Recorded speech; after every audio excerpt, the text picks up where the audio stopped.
Hey. Okay. I don't know if it'd be helpful. And we are back, which is good. Oh, fantastic. So I'm going to just do the whole process of realigning everything. I'll explain what happened. But we've got one person on, so that's good. That's good. One person is better than non-persons. One person is better than non-persons. And well done for finding the stream again. Oh, I've lost it. But don't worry, we're going to sort this out in a second. Tell me when one viewer is on, and then we'll. I'll carry on anyway. But we got to. Can you remember where we got to? Gravity books. Not quite remember. I think. I think we did the last page on magnetism. Okay. Do you not want to connect that one, sir? Or would that mean going to a different stream? I think it's going to overcomplicate things. If it's all right to stay on here, we'll get some juice in and then we'll move. Absolutely. We might just have to slim down the ghost on just about a 10-20 minute. Well, we can do whatever we want to do. Once it's filled up, we can do all sorts of things. Right. There are a couple of people on now. I just totally forgotten how to. So really sorry, guys, if you just joined us. I'm going to just do a little check to see how much money we've raised. See whether or not Elon Musk has actually put that money into our communities and donated. So we'll have a little look. Please keep tweeting him. Oh, we've got £9 more than we had earlier, sir. Anonymous, keep going, lads. You're almost past the halfway mark. Well, we are past the halfway mark now, which is wonderful. And thank you for your donation. That is really, really means a lot. Thank you to everybody that's donated so far. Okay. I'm going to read more of our non-fiction text about gravity. Then I believe Sarah is going to read you more about the amazing women of the Middle East. Yes, I am very excited to read about that. I'm going to talk a little bit about what our ghost experiment is going to be before, Sir, you go and start doing that ghostly experiment. Can I just say to you, how long ago was it that we did the Teach-A-Thon? It was, oh gosh, how long? I have no idea. 4 years? It was about 3 or 4 years ago. Yeah.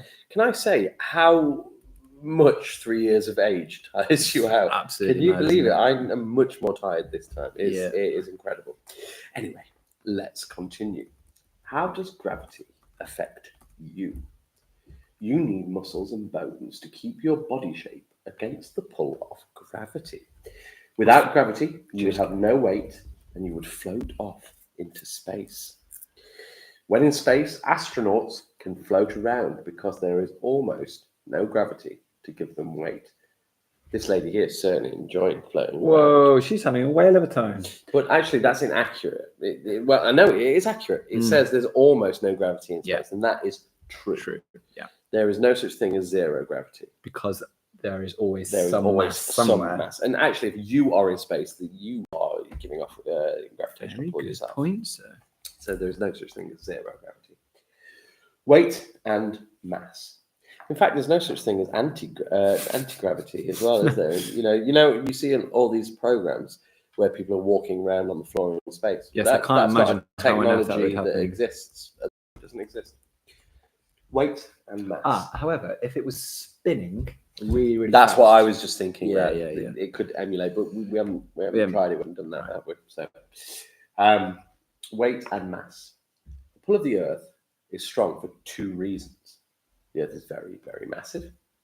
It weighs about 6 billion trillion tons. So not too much. 6 billion trillion tons. And you are standing on it. The Earth's gravity is pulling down on you and me and Sir. And me as well. All the time. And you as well, sir. We call that pull your weight. Collapsing men from Mars. So the science fiction, if you'd like that. So say that again. I would, please. Collapsing men from Mars. They said like a fun thing to do. Probably needs fact checking because you should always check these kind of checking. But one fact that I read was that if you were born on Mars, which may happen in the future, if Mars was ever colonized, if we did go and move and live on Mars, I've read that because of the difference in gravity on Mars, you would find it difficult to transition from Mars back to Earth if you'd been born on Mars because the gravity is greater on Earth. So your bone density may change, or something to do with your bone structure would be weaker because of the lower gravity. That makes a lot of sense. Now, apparently, the chat just wanted to know a couple of things whilst we've been away. Sure. They missed us eating the banana bread. Oh. Would you mind if I just bring the banana bread back? Where is it? It's just over there. I'm going to bring that back momentarily. What was the second thing they would like to know? I don't know. Did I say two things? You said a couple of things. Let me have a look back in. But one is definitely, I think, look at what does it taste like, all that kind of stuff is all linked into those. Okay. Well, there is the banana bread. Right, there's the banana bread. It's turned out pretty good. We tried it when it was hot. It wasn't as good when it was hot, but actually, I tried it a little bit after that. Your pizza. I tried it after it cooled down, and it tasted a lot better. Very sweet, very nice, very banana-y. It's cooled really down. Good. Yeah, it's. I mean, banana bread's pretty standard recipe, pretty good thing to do. So, if you want to try that at home, remember. Adult approval. Make sure you've got adult supervision. Really loving the fact that we've got 14 people back with us, and they've come on. But I would say at this point, sir, it is nearly 11:10. I know it's the weekend. For example, we've got a child in here who's saying they keep splashing their face with cold water to stay away. You don't need to do that. Don't worry. Yeah. Oh, interesting. So. You wouldn't have the muscle mass to move your skeleton on Earth, as Mars is 0.6 atmospheres to Earth's 1 in terms of pressure and gravity. That is really fascinating. Who was that from? That was from an adult. An adult. But that was a very useful piece of information. Very useful piece of information. Yeah, very useful piece of information. And I think this is what he's saying. And, part of H.G. Wells' book is that Martians have to build these machines because they can't function with Earth's gravity. They're very, very slow. So the science fiction... I'm going to leave Sir reading whilst we get all the links sorted. Yeah, no problem, sir. The science fiction writer H.G. Wells wrote a famous book about an invasion of the Earth by Martians called The War of the Worlds. Love that book. In it, the Martians had to build themselves machines for walking around, exactly what I was saying. Because gravity is much less forceful on Mars. Their bodies weren't strong enough for Earth's gravity. When you hold a ball, you can feel the weight of it in your hand. This is because gravity is pulling the ball into your hand, giving it weight. Always has a mass, but weight changes based on gravity. Losing weight but not mass. Literally what I was just saying, sir. You have a weight because the pull between you and the Earth. The mass is what you are made from. Your mass stays the same wherever you are. But if you go to the moon or a planet, your weight can change. Does your weight change on the moon? The Earth has about 6 times more mass than the moon. When astronauts went there, their mass stayed the same, what they're made up of. But the pull between them and the moon was about 6 times less than the pull between them and the Earth. Their weight on the moon was 1/6 of their weight on Earth. So imagine how light you would feel. What would that feel like? So they could leap around like grasshoppers. Well, do you know what? It's really nice that people are coming back in their droves onto the stream. It's really nice to see. Whoa, yeah. We're going to be stuck in this room for a little while now because we're low on batteries. Yes, there was a bit of a mistake. That was kind of our fault there. We're learning. We are learning. We've had quite a few technical difficulties today. And we do apologise, but we are so happy that you stayed with us. And we are here to carry on with our science. So I'm going to carry on reading this for a little bit longer. Sarah's going to have more banana bread. And Sarah's going to read you a bit more about the amazing women of the Middle East. And then I'm going to talk about the scientific experiment that we're going to do about ghosts. Brilliant. I love it. And actually, it works quite well because it's 11:10 now, so we're closing in on that midnight time. So we may actually be in the hall for midnight. Oh my gosh, I can't wait. Wonderful. And it is just going to be you in there, sir, because we need to replicate what happened. I am concerned about connectivity issues.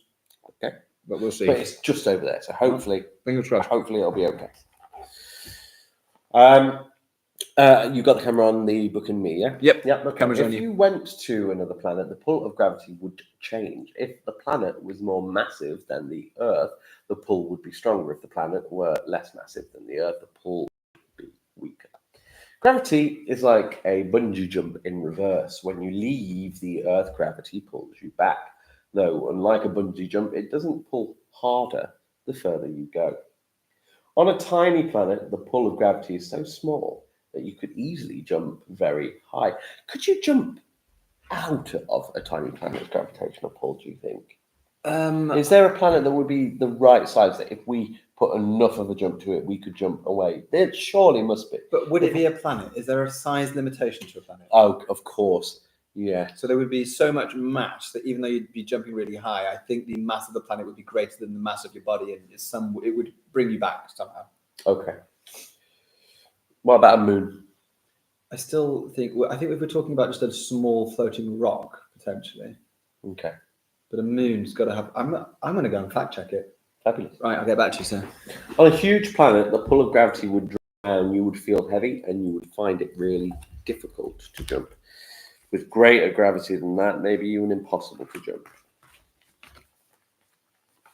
Lighter up a mountain. You have weight because of the pull on your mass and the Earth's mass. Your mass stays the same wherever you are. However, your weight can change if you get further away from the center of the Earth.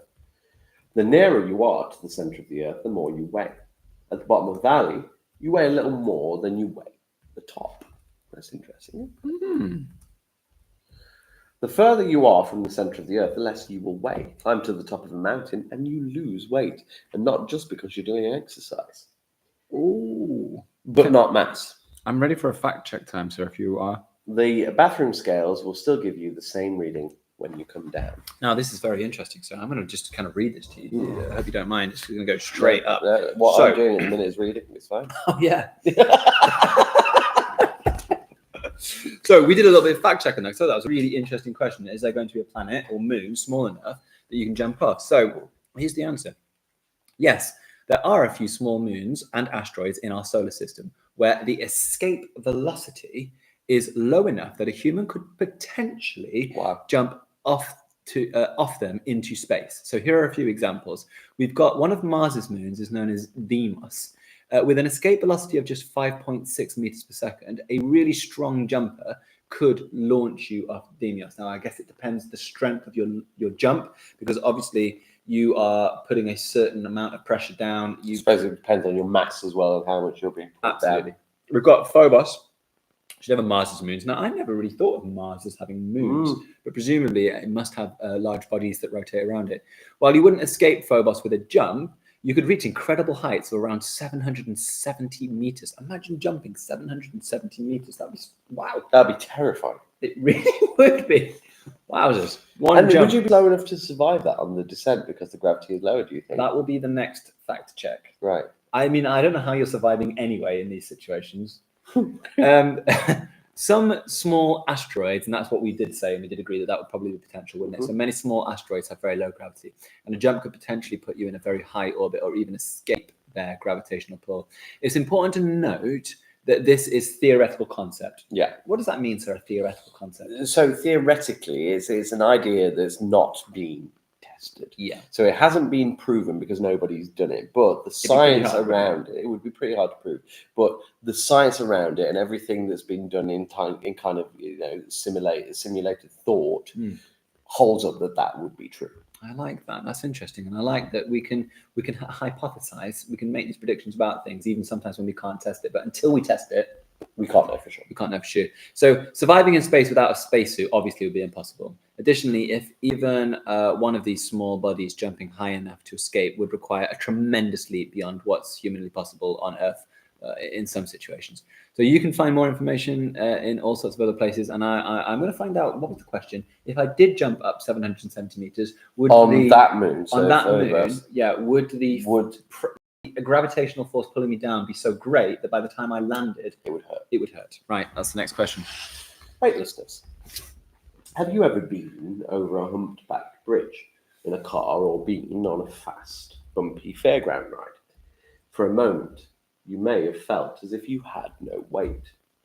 This is how you would feel if there was no gravity on our planet to give you weight and keep you on the ground.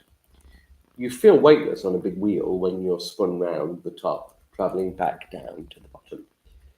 In your backbone, there are large bones called vertebrae that are held apart by squishy soft discs. On Earth, gravity squishes the soft discs. When you are weightless, the discs are not squashed as much. You actually become almost 2 centimeters taller. If you go far enough into space, You could be so far from any planets or stars that their gravity hardly affects you. You become almost weightless. Your body will still have the same mass, but because there is almost no pull of gravity, you will float around with no up or down. That would be impossible to imagine how that feels without actually experiencing that. You really would. In a space shuttle, an astronaut can float upside down while another astronaut is upright. Again, we have no top and bottom, really. No. So we don't know Do you know why what? it's upside That's down. one of the things that children always find really hard to understand, I think, is that they always say the North Pole is the top of Earth.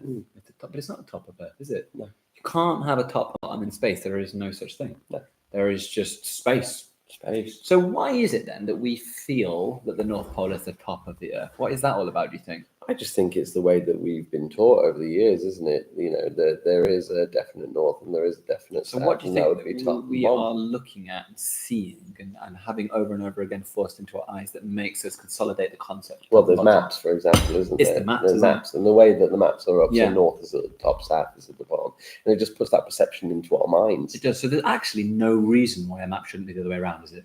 or diagonally. So I wonder, now I think about it, I wonder what it was, and I wish I had the globe here. Unfortunately, we've got too low battery, and we're a little bit stuck in this room for a little while. Just a little while. Little while. Eventually, we'll get out of here. But if it had been another power on Earth, maybe from the southern hemisphere, who had become the dominant power and spread around, and they were the ones who made the maps, imagine the maps might be drawn the complete opposite way around. And there might be a whole different angle to it. Absolutely. And I've often thought about this, turning. Yeah. It's a really bizarre thing to have No, it done. isn't. But I've turned the United Kingdom around on a map, It looks odd. and I've tried to find where I like it the most. In which direction do I like it the most? And which actually, direction is it? it's how it is. Yeah, it's how it's it's what we're been. used to, isn't It's it? what we're used to. If you notice, and if you remind me about this, and this is science, is I love how you keep saying that. well, it's important. If you look at a predominant map that we have all over the place, you'll notice that there is one country right kind of at the top in the middle. You know what that country is? The United Kingdom. It's the United Kingdom. And that's not because we are at the top right in the middle. No. That's because back when we were a great empire and we were discovering all the science and exploring the world, we just drew ourselves there. Yeah. And we decided that we wanted Right to at the put centre, ourselves right at the middle, right at the top. Yeah, so that's just a consequence of history, and I'm going to say science. Yeah. Okay, can we check the chat and see what's going on? Just before I check the chat, Phobos, fact check. Yes. Phobos, the planet. So one of the questions that we had about Moon. Moon, sorry, do apologize. And if you want to go back to part 1 of the live stream, you can see a demonstration from year 5 that explains the difference between planets and moons. And I think they did a really good job, sir. I don't know about you, but they I think acted they it out, did. and it was really good. Yeah. So on Phobos, the theoretical answer, and remember, this is all theoretical, and what that means is it's not being tested and it's pretty untestable. But in theory, based on the physics that we understand, you could survive the jump, even though you'd be jumping up 770 meters and down 770 meters. However, there are a few mitigating factors that could change how you responded to this. Obviously, because it has low gravity, then the force bringing you down is much slower. So you're not coming down at such a speed. It's 1,000th, I think it says over there. I can't remember if that's 10,000ths or thousandths. I think it's 1,000th of the Earth gravity, right? So you are coming down pretty slowly. However, you would pick up a little bit of speed as you come down. Right. And it's saying that, yes, you could survive it, but you might potentially end up with quite a lot of broken bones. One of the things that would save you is the fact that the surface of that moon is actually quite soft. Okay. So it has a soft, it's got a thick layer of something called a regolith, which is a loose dust, right? So that loose dust, I guess, is settled, and presumably because there isn't a great gravity on it, things aren't being crushed and forced in as much, and so it has this kind of loose, soft dust around the outside. Yeah, that's so interesting because let's imagine for an instant that the universe is infinite. And imagine that there is, who knows? But imagine there is out there a planet that can sustain life. Yeah. That is the size and the same gravity as Phobos. It is a planet with beings that are as strong as us, who cannot jump. Oh my gosh! Because if they ever jump, They'd be. they just They probably would never have evolved the kind of muscles that we have that would allow No, them to do they so. could I probably imagine they'd jump be about like as high as slug us. creatures. Yeah. Probably. But if we went to that planet, we like couldn't jump. absolute. Oh no, we might break every bone in our body. We wouldn't be athletes. Make a cup of tea. No, I'm okay. I'm going to carry on reading for a little while. Oh, can I just check the chat? Oh yeah, check the Just- chat. We've left that for a little while. The chat for a little while. Let's have a look. We've got a lot of hellos. Hi, Mr. Jordan's. We're back up to 25. Some people going to bed, which is absolutely fine, Yeah, and that's please totally do. the right thing you need to be Please doing. Lots of just people saying nice things. Oh, wonderful. Should we offering- check how much we've raised at the moment? If you haven't saying donated hello. already, any Do donations not, really, guys, really help. please say your names. Because I know a lot of you are coming and just joining now for the first time. But it's just important that we don't say names, or else. Yeah, that's really good. Okay, I'm gonna make myself. Yeah, I'm just going to do a chat and see how much we've raised so far. So last time it was 2,079. It's fine if it's still that, because that is an amazing amount. But let's just check if we've raised any more. Not at the Yeah, it doesn't moment. matter. So we're still £2,079, which is an amazing amount that we've raised so far for the schools. If you want to donate any more, then please check out the links below the video. Just giving links, and please give generously. And don't forget, like and subscribe the Causeway Green Primary School channel, because I do something called Pobble Live every Wednesday, where I do go live every Wednesday for an hour. Not just that though. That is great. If you want to come and see me, you can come and see me live every Wednesday and join in. But one final thing is we need to tweet Elon Musk, because if Elon Musk can get involved with this charity drive, I'm sure he could really, really help us out. He knows a lot of people that might be able to spread the word about our cause. And we just really want to congratulate him on his pay rise as well, and his bonus that he's got through. So let's carry on. Living in space. Astronauts who have been weightless for some time notice some strange changes to their bodies. The blood inside you is pumped by your heart, so it can flow to each part of your body. When weightless, astronauts' blood is still being pumped up to their head, but there is no gravity to pull the blood back down. So their faces swell. Whoa! I didn't know that. I didn't know that. Well, Just can you tell me that sentence again? so because when weightless, astronauts' blood is still being pumped up, but there's no blood to pull. There's no gravity to pull that back down, so their faces swell. So I presume your heart, because your heart probably has to make a bit more of an effort to pump the blood up. Is that right? So presumably there is more pressure going that way. So it travels upward, I'm but only then it guessing. I don't know stays if that's the upward. case. Perhaps It's it's working against the gravity, isn't it, on Earth? Also, they aren't using their legs to hold their bodies up, so their muscles and bones get weaker now. I did know this. After some time in the new conditions, their bodies adjust. But they have to do extra exercise in space so that when they come back to Earth and they feel the gravity again, they can stand that gravitational pull. The heart of an astronaut beats 10 times a minute slower after being weightless for a while. That's interesting too. Fascinating facts, actually, in this book. This astronaut is eating a weightless sandwich around his living area. It's factual, but I guess it's interesting. While in space, every object floats that isn't anchored down. Astronauts have to be careful when they move around their living area, as objects are still the same. Mass and large objects could hurt if they bang into them. Astronauts train underwater to create weightlessness effects similar to space. I don't know if any of you have been diving. I know in Birmingham there's something called the Bear Grylls experience. If you've been to Anglesey Primary School, if you're from Anglesey Primary School, or if you're still at Anglesey Primary School, you may remember a teacher that was here, Mr. Bentley. And I went to the Bear Grylls adventure with Mr. Bentley. Now we did the kind of eating bugs and all of the challenges. But what we did was we did the diving with sharks, and we walked down with and it was incredibly hard to move around down there. Really hard, because you are floating around. You really can't walk very well. What were you wearing? Like a diving suit, mask, and Really? You were breathing snorkeled and everything? Yeah. Wow, how fun. In fact, you get like half your certificate. You get trained like halfway there, and then Is that like a paddy certificate? something like that? Yeah. That's science, that is. That's science. So yeah, they train underwater, and I can see why, because it's hard to move underwater. Water.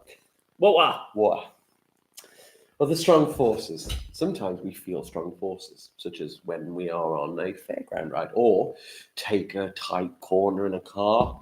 Your body keeps moving in one direction while the car or the fairground ride moves suddenly in a different direction. This can make you feel dizzy or sick. I don't know if you've ever tried VR, but that can cause motion sickness as well. And I think it's the disconnect between the body and the brain. You're absolutely right. Although there's the modern VR with such a high refresh rate is a little bit better at reducing that nausea. It is, yeah. Can I make a comment from the? Can I read a comment from the? You can, absolutely. It says in here that Russian cosmonaut Valeria Polyakov still holds the all-time record for the most days spent in space in one go. Wow. He was on board the Russia's Mir space station for 437 days continuously in orbit between 1994 and 1995. Could we add on? Obviously, quite knowledgeable here, and that's great. If you could add into the chat, what effects did that have on the body?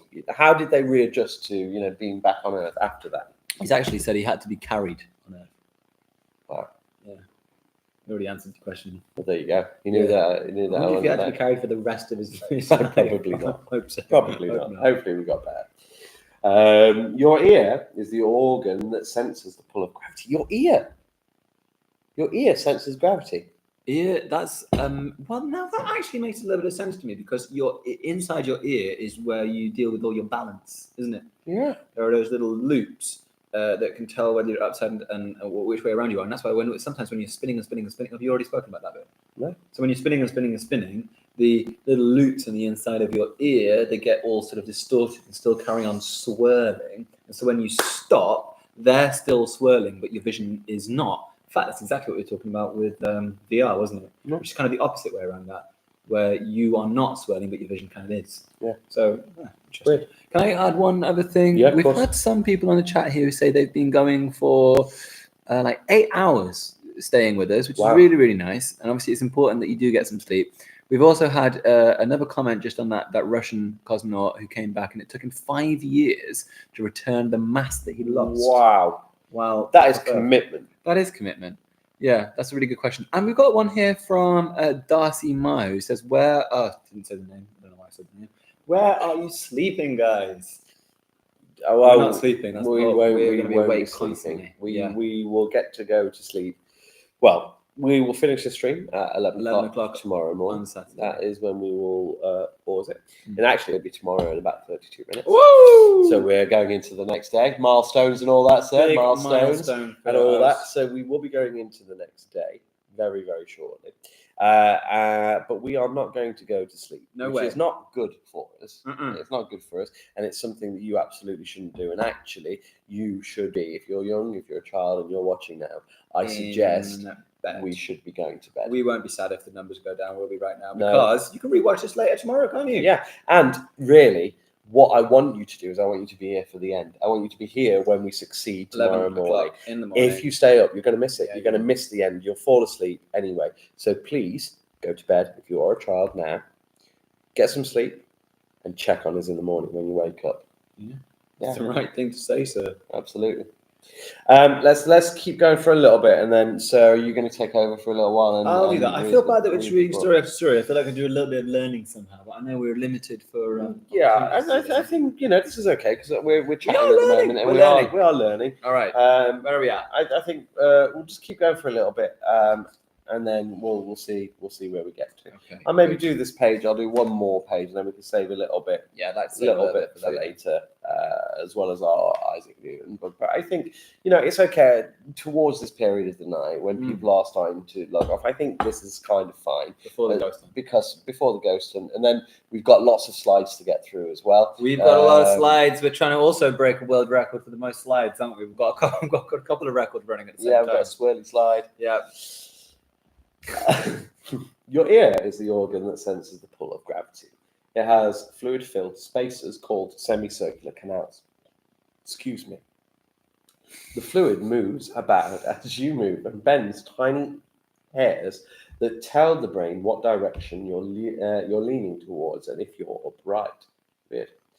If you are weightless or when you are affected by very strong forces, you may feel sick when the brain can't make sense of the messages. Again, that's kind of making sense of the VR, isn't it? Yeah. How do you get used to strong forces? Pilots and astronauts are trained to become used to strong forces. Actually, that might be a negative. If you're training your brain to get used to moving when you're not actually moving, how is that affecting it? I've got no idea. I'm glad you asked me though. Yeah. Shall I fact check it? Yeah, you could do. They may ride on the end of a huge roundabout that spins them faster and faster, and they feel a force several times the force of their own weight. Okay, I'm going to read these last 2 pages, sir, and then I'm going to hand over to you to do some more amazing women in the Middle East. And I may just have to take a little bathroom break. I think you should take a bathroom break at that point, sir. Center of gravity. Every object has its mass and weight concentrated on one point. This imaginary point is called the center of gravity. Exactly where the center of gravity is depends on the object's shape. A tall object with most of its mass at the top has a high center of gravity. A short object with its mass concentrated at the base has a low center of gravity. Objects with high centers of gravity are more likely to topple over than objects with a low center of gravity. Tall vehicles, such as lorries, have all their heavy bits, the engine and axles, as low as possible to create a low center of gravity.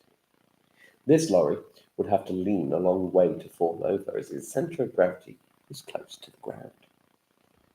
If you could drill a hole right through the center of the Earth and come out the other side, you would drill right through the Earth's center of gravity.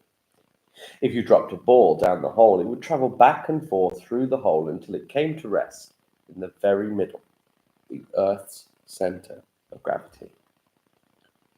This gymnast is constantly changing her position as she moves. She balances more easily when her center of gravity is low down, close to the bar. When she stands on her feet, her center of gravity is high up, and she finds the balancing harder. When she does stand, her center of gravity is higher up. What's this about? And it is even harder for her to keep balance. It's about where center of gravity is. Well, I think the most interesting fact actually there was if you tunneled through the center of the Earth, through its center of gravity. Good question. What would happen? Well, it states that the ball would go backwards and forwards until it found the perfect center and would stay there. You can imagine that. Would it be possible to drill through the center of Earth? No, it's all theory, isn't it? It is theoretical. Totally impossible. Now, Sarah, I want you to go and just get a drink, have a little break. We're going to read one more book, and then really we're going to get out. We unfortunately, just at the moment, we're stuck in this room because Mr. Keeling and I didn't think about battery power. No. And that's why we lost the last stream. We've been losing some streams, not our fault, but this one was our fault. That was our fault. So we are stuck in here until the battery charges up sufficiently for us to get out of here, basically. And I don't trust it to have gone even. Oh my gosh, it's not charging up a lot at all. 4% We are okay, 20%. That's all right. That'll get us. We just need to keep an eye on it when we're doing the ghost thing, and then just cut it short when we're in the last few percent. Yeah, we maybe do the ghost thing later. Was it at midnight last time that we did it? Is that what we're replicating? No. I mean, we could do it later. We could go back to the charge up a bit more. I think we're going to need more juice than 20% considering how quickly that. Okay, maybe get back into some proper lessons then. We can I need to go and take a break, sir. I think it's really important. Okay. Get a hot drink. Go and refresh. I'm going to read one more little book, and then what we're going to do is we're going to get into some science again because I want to find out about. Now, when I went last into the room, I don't know what. I feel like I should stand up, sitting down. It's not helping. I'll sort of move between standing up and sitting down. When we went last into the room, you weren't with me. I went to go and get some butter for Mr. Keeling that he'd actually just hidden in the fridge, and I didn't realise. I found some amazing things were happening with the experiments that we had set up. So one of the things we were doing is we were looking at capillary action, and we were looking to see what would happen when we put different dyes into different bottles, and we saw if capillary action would get them to mix. It's starting to do something. I'm not going to tell you what, but something's happening. The other thing we were looking at when Mayor Richard Parker was on with us earlier on, we were looking and we had an ongoing science experiment to see what different liquids reacted with teeth. Okay, we were looking at how they react with enamel, in your teeth, and we were using eggs because eggs also have enamel on them. We are going to be planting some plants later on, and we're going to keep an eye on and see how they grow because we now have some seeds in the building. So I'm really excited to keep a little eye on that. I'm kind of interested just to see what those hearts look like again. I really, really do advise you go back to part 1 of the live stream at some point. Have a little look at the heart dissection because I'm telling you, it was a wild ride. Certain things happened during that I never expected.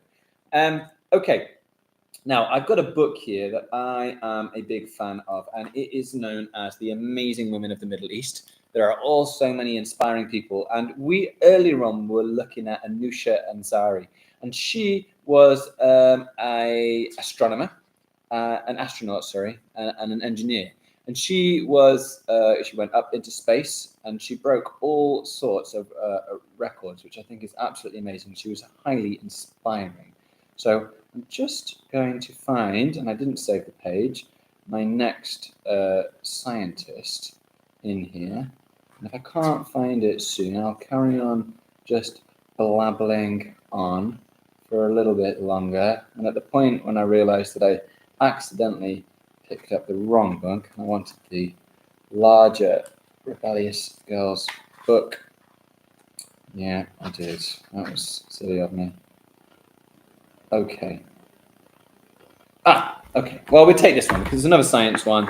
And this one is all about... There it is! It was in this book. Thank you so much. Phew. Manhel Tabet. And I'm really sorry if I didn't pronounce that rightly. I'm going to show you the spelling of it. Now, this woman was quite amazing, and she's still alive today, 1981. Scientist, economist, and mathematician. I think that makes her about as old as Rishi Sunak, she was born in 1981. Manhel Tabet, I'm going to say Manhel Tabet, and I do apologize again if I get the name wrong. So you could sum Manhel Tabet up with these words. She is simply one of the cleverest people in the world. And I agree with that statement. Yet, when she was a child, she refused to speak for several years, and her parents were very worried about her. This is very interesting because we were learning in year 4 about Maya Angelou, and there are also other famous figures through history that have gone through some experience in their life, whether it be traumatic or whether it just be something that happens. And they sort of lose their voice, or they decide not to speak, or they just don't speak. Now, look, just because you're not speaking doesn't mean that you're not taking in the world around you. And she's a great example of this. Yet, when she was a child, she refused to speak for several years, and her parents were very worried about her. When they tested her, they found out that she had an IQ of 164, which won her the title of Genius of the Year 2013 in Asia in the World Genius Directory. Did you know there was such a thing? I didn't even know that until I just read this. A World Genius Directory. Now, look, these IQ tests, people often talk about IQ tests like IQ tests are the be-all and end-all to explain intellect, but we have a better understanding of that, I think, in this country, and understand that there are all sorts of different types of intelligence. An IQ test judges one type of intelligence, but there are loads of types of intelligence. There are social, there are emotional intelligence, there are all sorts of different things. So we all have different strengths and things that aren't always, I think, represented in tests. You know, test. Oh, we got to get this score. We got to get that score. They don't really necessarily show intelligence. Manhel, who speaks fluent English and Arabic, completed her first PhD in financial engineering in 2008. Wowzers. This sounds tricky, but you could think of it like using mathematics to solve money problems. She had devoted her career to studying the human brain, mathematics, and financial engineering. So we are going to read a little bit more about this genius woman. Here she is, Manhel. Born in the war-torn country of Yemen, Manhel Tabet has one of the highest IQs in the world, higher even than Albert Einstein. And if you were listening into our stream earlier on, we were reading a story about young Albert Einstein and what his life was like as a young child. So that's another thing that you can go back to and listen into. She has won more than 130 international, regional, and local awards and is involved with so many organizations that one needs a notebook to list them all. Wow, coming from Yemen, I don't know if you know much about Yemen, but Yemen is a war-torn struggling nation that has all sorts of different ethnic problems going on, where different groups of people are fighting with each other, it wouldn't be a great country to grow up in. Especially with your neighbor Saudi Arabia bombing you. She is known, well, and the British and Americans recently, she is known worldwide for her work studying how to make the mind function better. After a degree of financial engineering, she earned a second degree in quantum mathematics. Now, that is certainly not an easy degree to get, which roughly aims at developing new mathematical equations to calculate distances in the universe. A formula to measure distances in space is 350 pages long. Whoa. She is one of the rare Arab women to have entered this field. I think this is really significant because not only in history do we not identify and praise and talk about women as much as we should do for their impact, but still to this day, there are many countries where women are not respected in the same way that men are. They are not treated as equals, and they are, one second. Oh, fantastic. Yes. Well, as I've been told that there are beautiful places to grow up in Yemen as well, which is fantastic, and I think it's important to say. It is war-torn at the moment, and I think it's right to say there hasn't always been war-torn. Where are we getting to? Let's keep going. Blah, blah, blah, blah, blah. So, IQ's extremely high IQ. Have you heard of an organization called Mensa International? It is like a club for people with super high IQs. Your background and nationality does not matter at all. Only how intelligent you are. You have to have an extremely high IQ in order to join. And of course, Manhel is a member.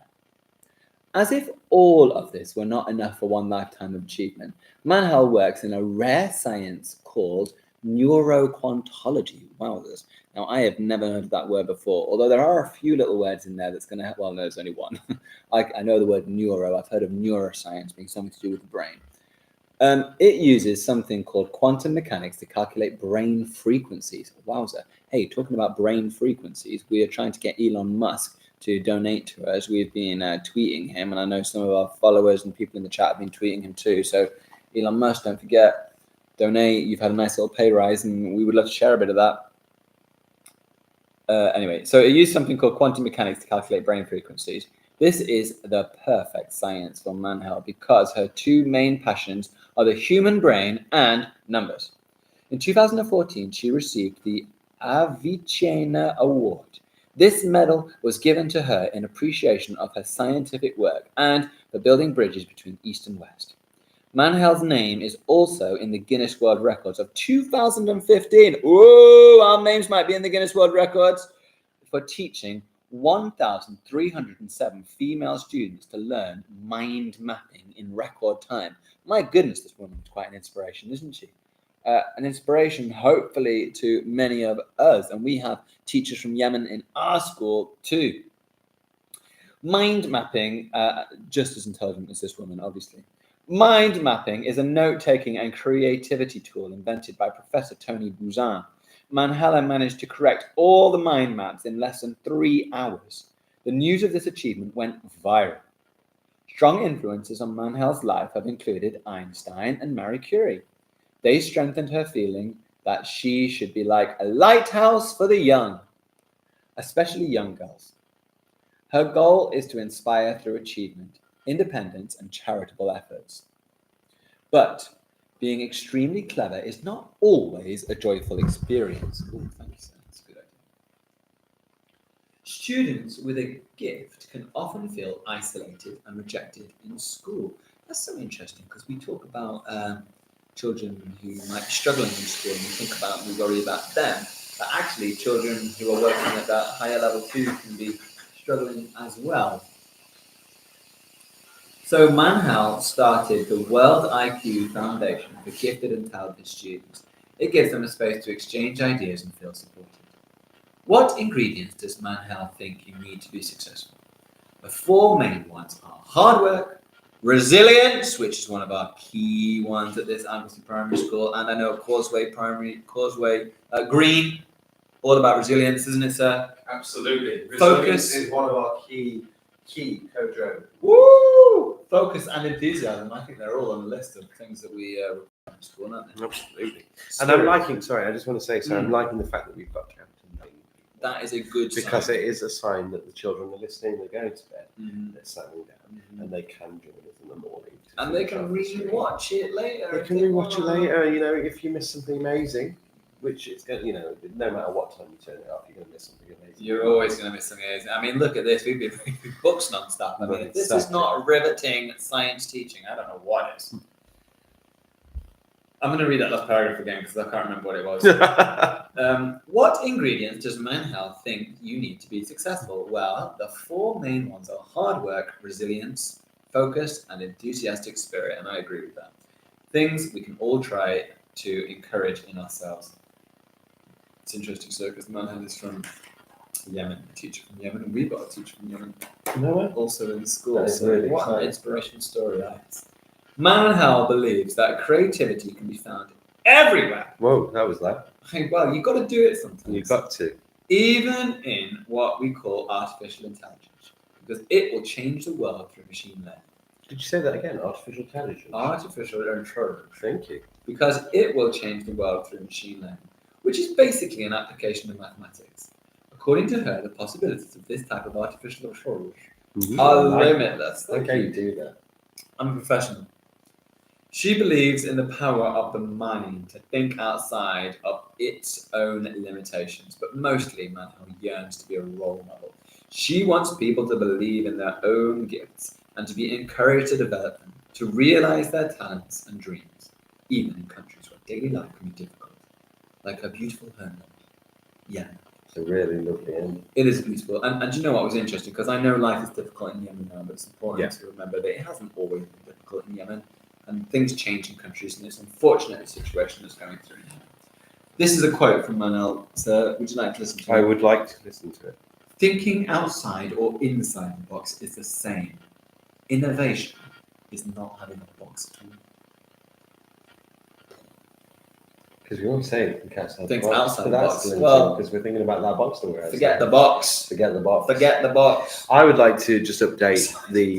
What's that photo?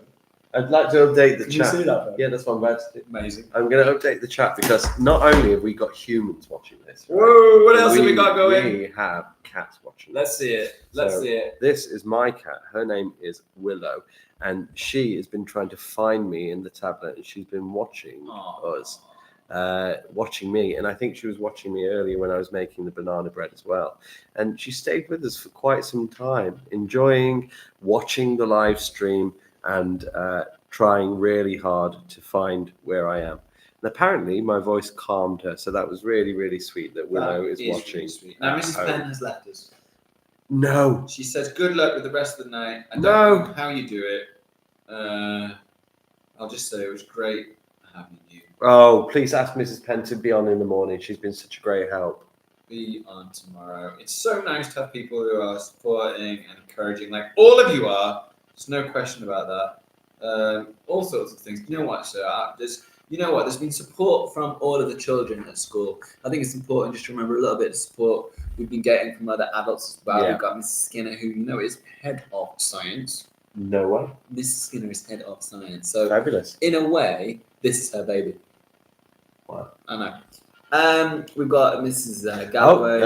Mr. Ferris there. I'm still Mr. around. Ferris. Don't forget Mr. Ferris. He's Still around. Yeah.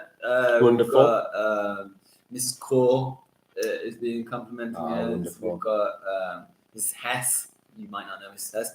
We've got Mrs. We've got all sorts of people here actually. Yeah. Which is fantastic. Wonderful. Okay, guys, I think it's probably about time that we shift it up here. We move back into the room. I think we've got enough battery Back to the power up a bit. And I think I'll do, a few PowerPoints. Maybe I'm in the mood for a PowerPoint.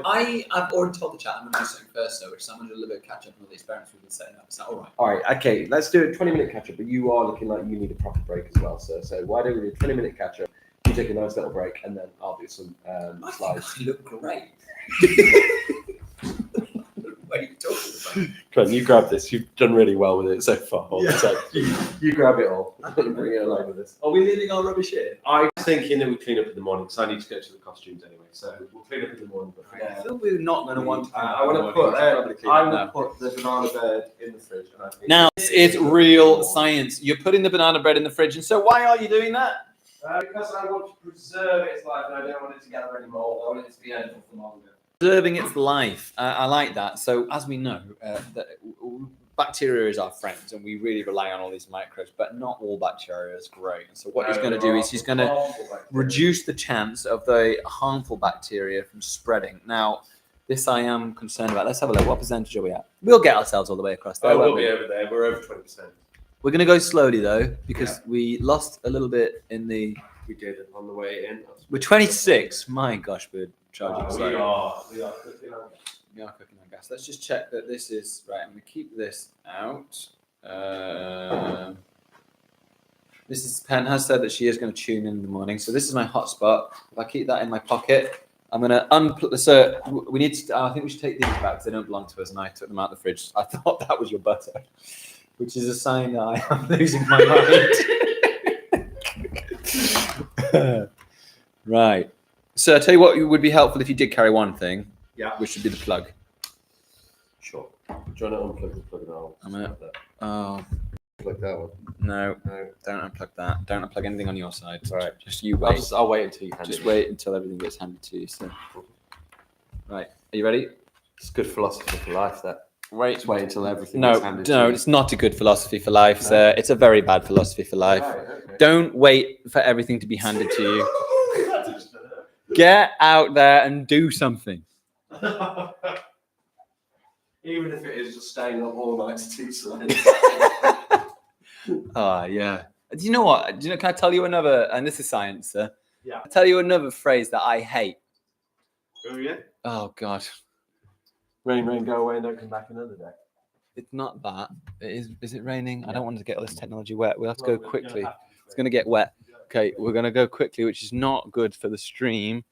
Just make sure the stream is still going. Everything's getting a bit wet out here. Probably going to get a little bit testy. Yeah, we're going. Ooh, it's looking pretty good out here, isn't it? Whoa, I love it. There's some ghosting going on, sir. That's an experiment, sir. Do you remember when that child passed out? Oh, yeah. Yeah, it was from that. It's not really an experiment, is it? No, you have to do it a few times. Yeah. Are we in? Right, I'm Right. hoping But you're still with that we're still with us. If anyone is in chat, and just mention that we're definitely still streaming. Oh, home. Look at this. Oh, lovely Smells vinegary. farts and vinegar. Farts. It smells of hearts and vinegar. Hearts. Oh, I thought he said farts. Farts. Plug it in before. Yeah. Plug. It is a bit wet. Have you got some tissue that I could dab it with? I don't want Mr. Bradley or Mr. Ferris finding out that it is soaking wet. Let's not let them know. There was tissue around, wasn't there?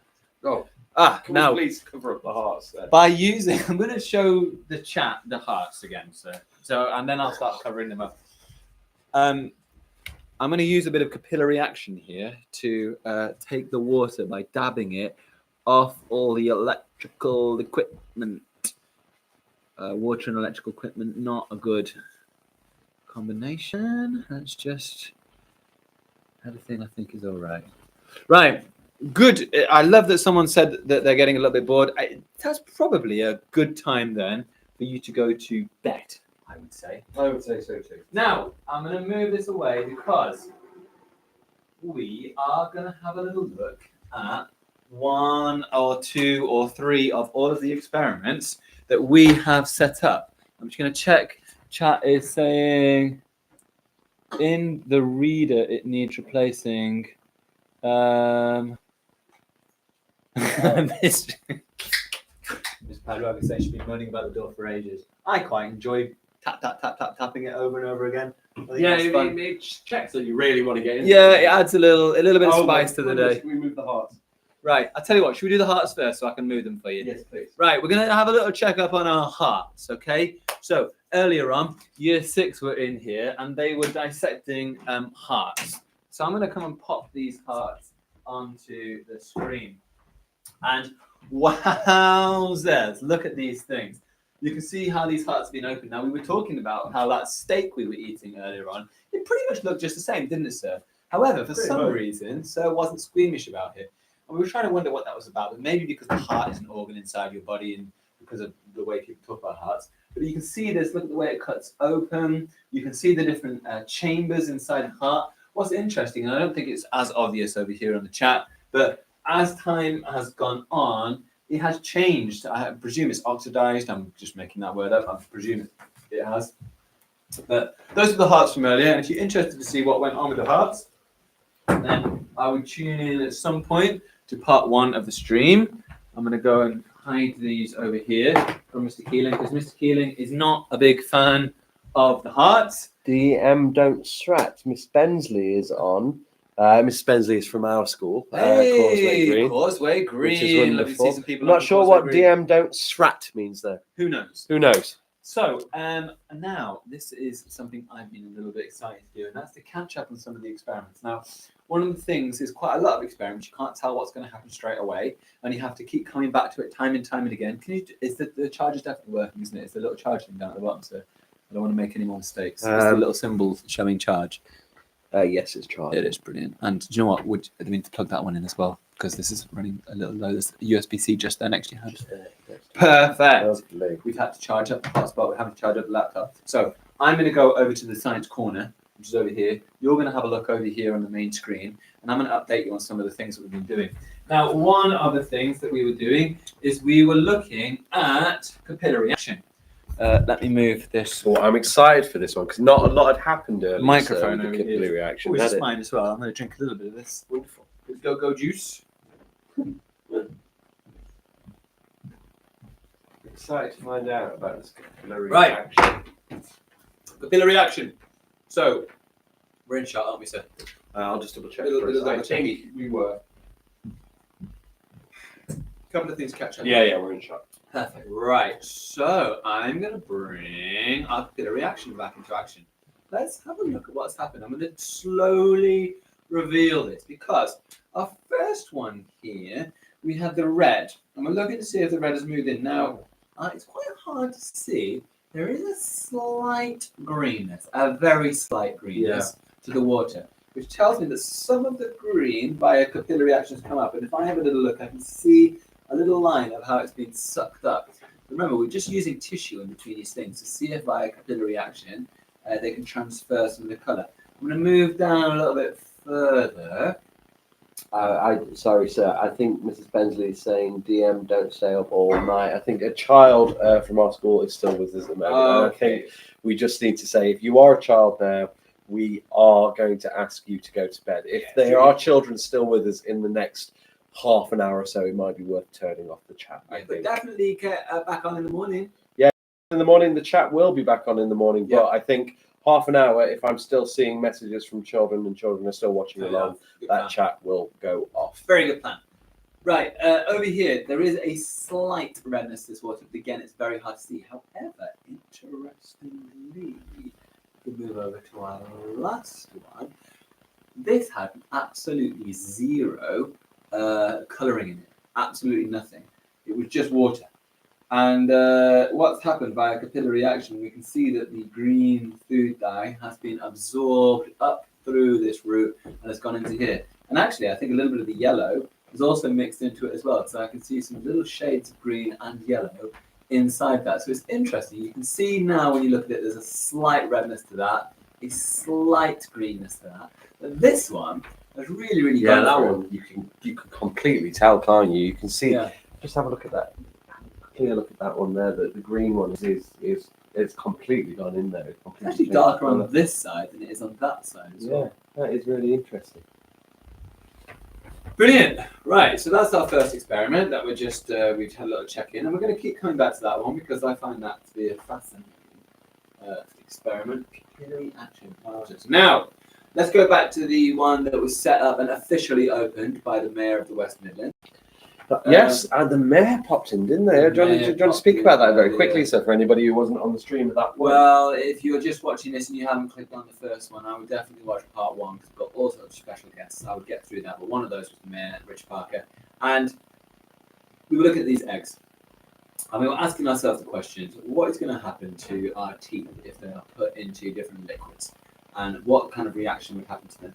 The problem is we didn't have our teeth to put in these liquids, did we? Yeah, Mr. Keeling did offer for me to pull out the teeth. No, I said I don't think that's a sensible idea. No. I said I don't think that's sensible. I think you're getting a bit tired, sir. I know. He definitely offered. And I said, that's not a sensible idea. People don't want to see that. So this is what we did. We had our first egg, which is our control egg. And our control egg, oh, it's here. There is the control egg. Cheat the control egg. There is the control egg. And the reason we had this control egg was to make sure that nothing would happen just anyway if you left an egg out. So look, I can see that nothing's going to happen anyway. So I'm going to move that one off and put that one over here. Now, the mayor, he said he didn't think the water was going to do much. And I think if we have a look here, we can see, I'm just going to pop this there. We can see that not a lot has happened to this egg. Right, I can't see any bubbling formation. I can't see anything going on. Which is really good because it shows that, if you're drinking lots of water, that's going to be fine for your teeth. Yeah. Perfect. I love that. It's not filtered water, that's just directly from the tap, isn't Tap it? water, absolutely, just tap water. Tap water, clearly good for your teeth. Or at least no reaction to your teeth. Now, the next one that the mayor said he didn't think that much would happen to was the milk. And to be fair, it doesn't look like much has happened to it. Okay. Sorry, sir. I'm just kind of coming in right now because what I'm seeing is a lot of children are kind of, if they are children, they're saying my eyes hurt and they're well, let's turn the chat I think we are going to turn this chat off. Yeah, if we can do that without damaging the live. Do you know how we would go? I'll come back in a second and All right, do so, that. yeah, finish off the experiment, Yeah. and then I think it's time to That's what I'm turn going the to do. chat I'll finish off this off tonight. and I'll go over there and I'll turn it off. Thank you. So I'll speed up a tiny bit. So one of the things I can see here is nothing really happened to it. I can't fully see through this because it's a translucent material and it's not letting enough light through. But I'm pretty sure without the foamy build up on the top, not much has happened. Mr. Keeling is still holding out. He thinks something. I will think happen. that milk is going to do something to that egg. I honestly believe something is going to happen there. Next one into shot, we're looking and checking up on the Coke. You can't actually see much, but if I bring it up, I don't know if you can see. There isn't actually a lot that's happened in the Coke one. Actually, I say that, and now I take a little look. There is a little bit of discoloration that's starting to form just on some little sides of the egg, just at the top. But it's really minor, but there is a start to reaction. You probably can't see that on there. I'm now coming to two, which I find fascinating. The one that we said was going to have the most smell. Wow, look what has happened over That's here. vinegar. This is the vinegar. And this is the vinegar. We know it's an acid, and we can see that a whole layer of enamel has come off. And actually, there is a sort of thick foam on here. The egg's still hard, but actually, look, as I scratch the egg, you see that even more enamel just comes straight off. That's really And, damaging it. Yeah, isn't it? imagine having some kind of acid on my teeth. That is not going to be healthy for my teeth because this has gone pretty wild already. And then the one I'm going to go over to the chat now is this, which was our apple. This one, just our apple liquidy thing over here. Oopsie daisy. And wowzers, there has been quite a reaction. Now, not only has this caused all sorts of bubbling and foaming, but it's sort of it's made it all bumpy.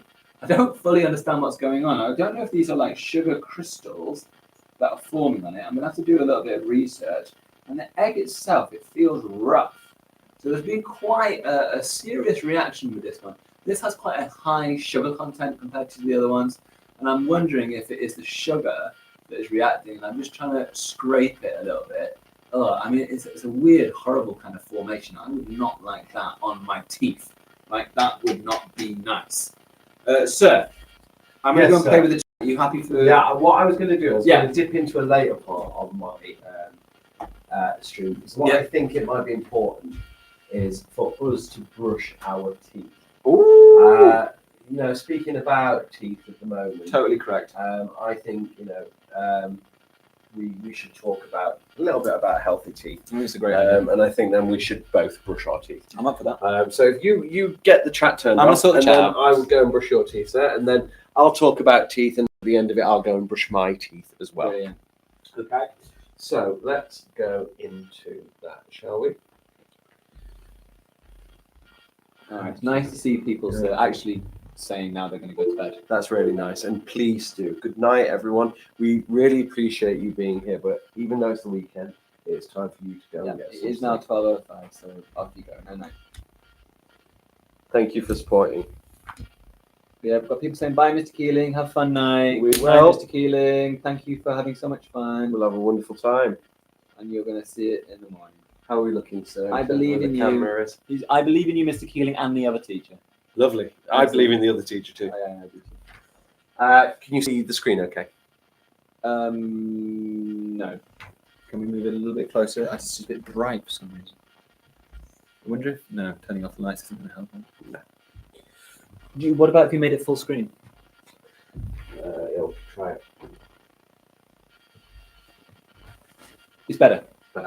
Okay, so how can we keep our teeth healthy then? So we need to look after our teeth just like we look after the rest of our body. Part of our health is having good dental hygiene, and actually good dental hygiene is proven to actually help the rest of your body too.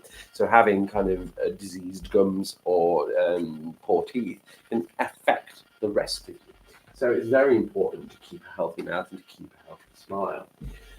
Do you know how to keep your teeth healthy? Well, that's what we are going to explore. Let's find out more. Key thing that you can do for your teeth, the most important thing that you can do for your teeth is to brush your teeth. And as soon as Sir has managed to turn off our chat, that is what he is going to be doing. He's going to go into the small little bathroom that we've got just down there, and he's going to brush his teeth. And then after I've done this section about teeth, I'm going to go and do exactly the same. I'm going to go and brush my teeth too.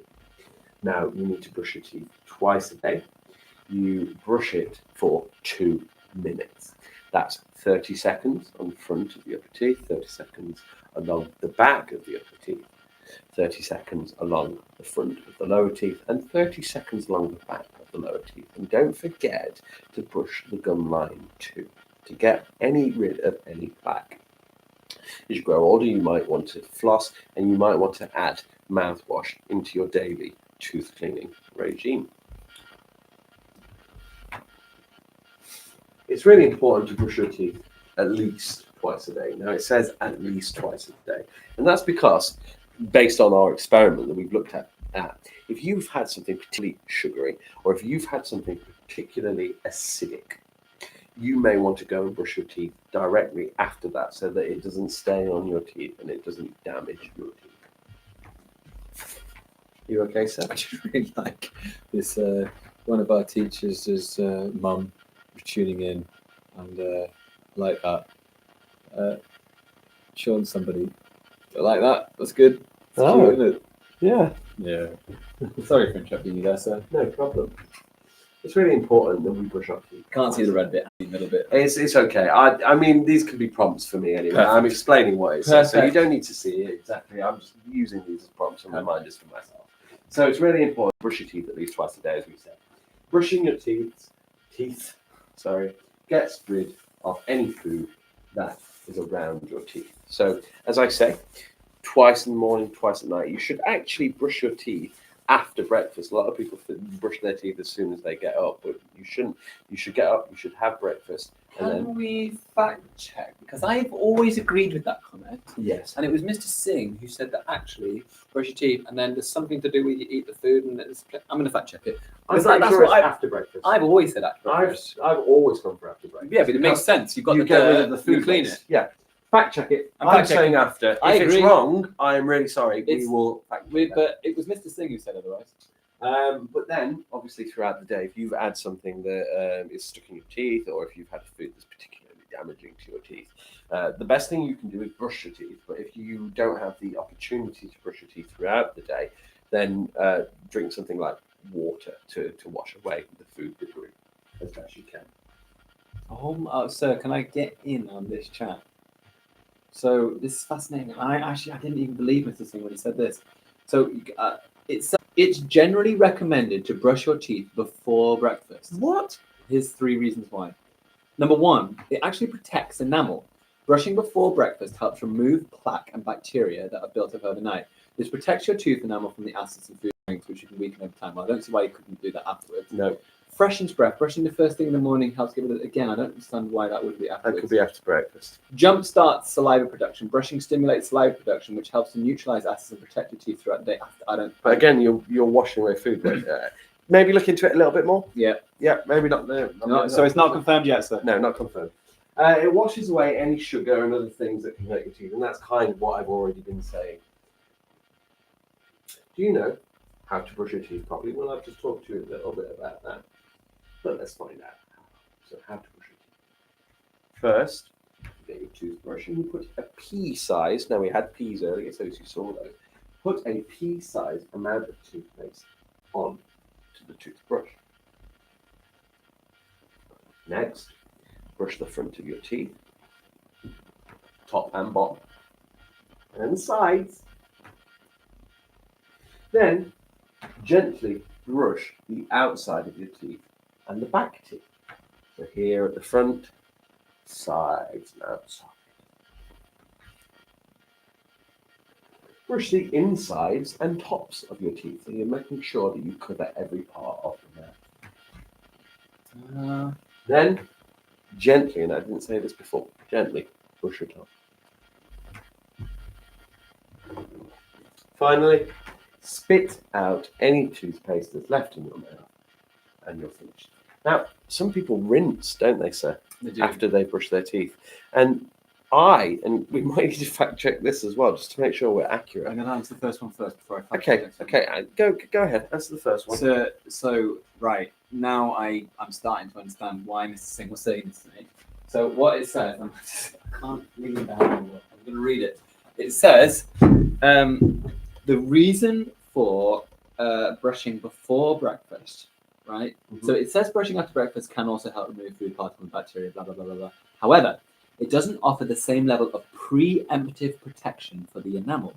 Some breakfast foods and drinks like orange juice or coffee are particularly acidic, and brushing too soon after consuming them can actually damage or weaken the enamel. That's true. So while both options are beneficial, brushing before breakfast provides an extra layer of defense going into breakfast for your tooth enamel, apparently. So Mr. Singh was right. I don't think I'm going to change my routine, though. I might. Righty? Okay, should we do it? Should we follow the science? Let's follow the science. Fine. And thank you, Mr. Singh. We are sorry for doubting you. I did doubt him.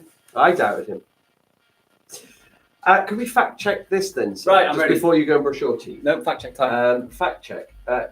You should spit out the toothpaste. You should not rinse your mouth. Water.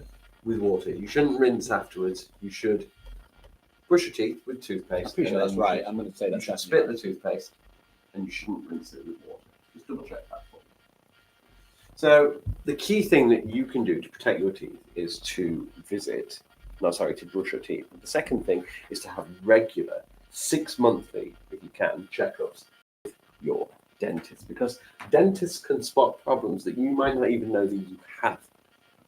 And prevention is better than cure. So if a dentist spots something that's starting to happen, most of the time they can sort that out and your teeth will be absolutely fine. If you leave it for a long time, the problem will get worse to a point where it might be irreversible. So you don't want that. You want to keep your teeth throughout your lifetime, and you do that by going to a dentist and having a trusted dentist to visit. So let's have a look at what it says about that. Even if you have been looking after your teeth, you should go regularly for a checkup. This is what a dentist's room might look like. So you've got the chair, you've got the little basins there, the little tools that they might use, the mirrors, the lights, and the doctor themselves. The dentist will look in your mouth and at your teeth to see if there are any problems.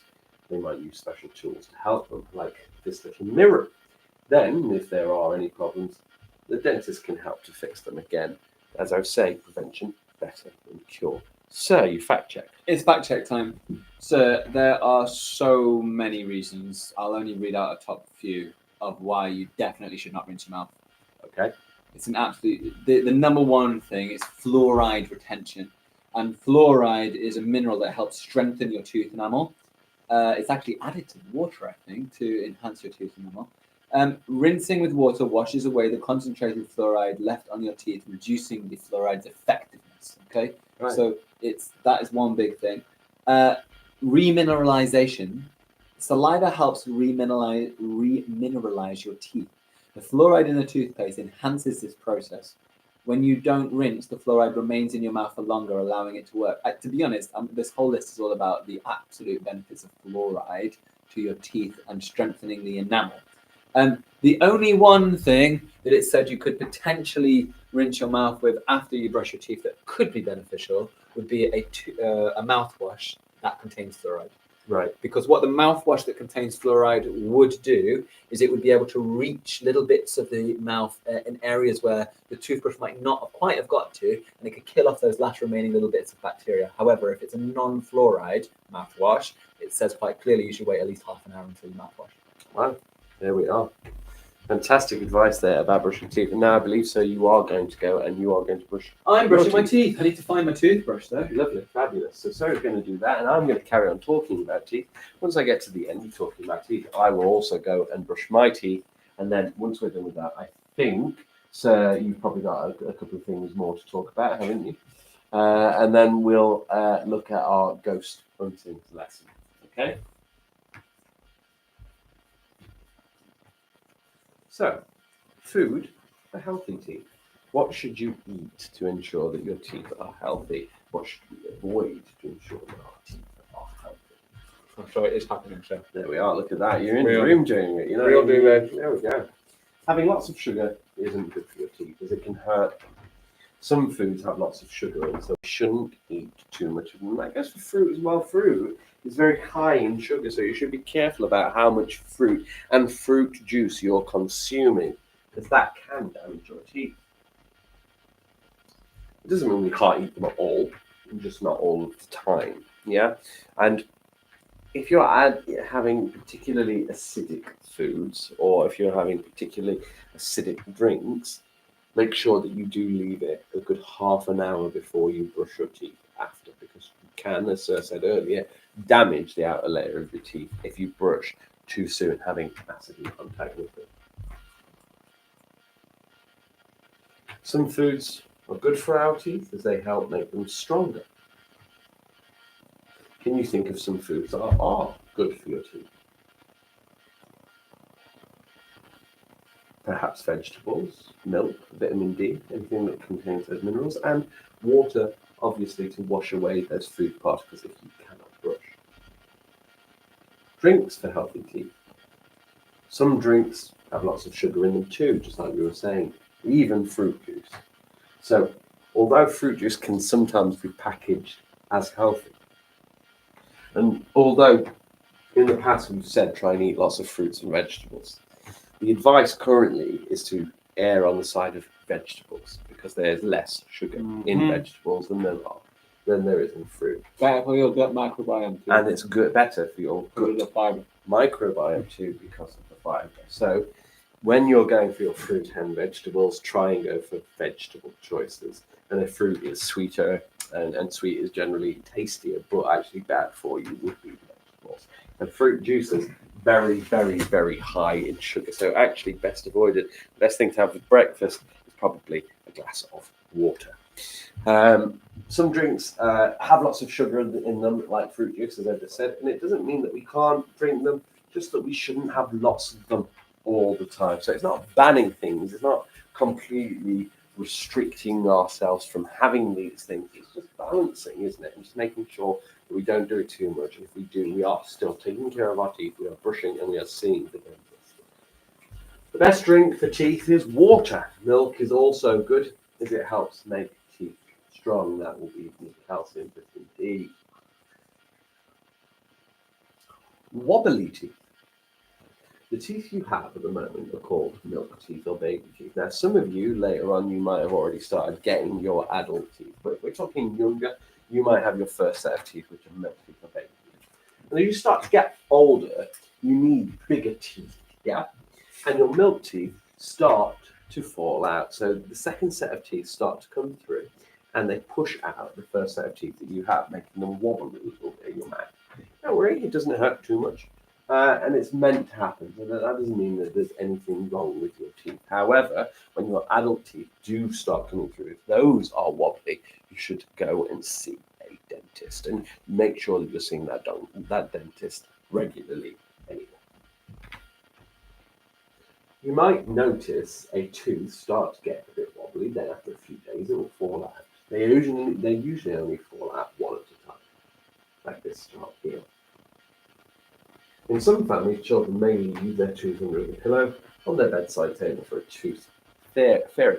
So how much money has the tooth fairy brought you? What's the maximum amount that the tooth fairy ever brought you? I'm pretty sure the maximum amount of tooth fairies ever bought me was £1. Wow, that's good. I think I only got 50p from the tooth fairy. I would say think I that was the maximum. predominantly had that, but I definitely remember getting £1 once. Yeah, but 50p and a pound much more. I think that was for my last milk tooth, potentially. Oh, sorry, there it is. Whoa! Oh my gosh, is that an actual photo? Yeah, I think that is a photographic evidence. Is that showing up on the stream? Because people might have never seen it. It's very much showing up on the stream, so they can see that's a photo. So we just revealed the identity of the tooth fairy. I hope that doesn't get us any YouTube strikes or anything. It's more the hair tooth fairy strike. That'd be the problem. Just maybe lock your mouth. Yeah. Just keep those teeth safe. Keep those teeth safe.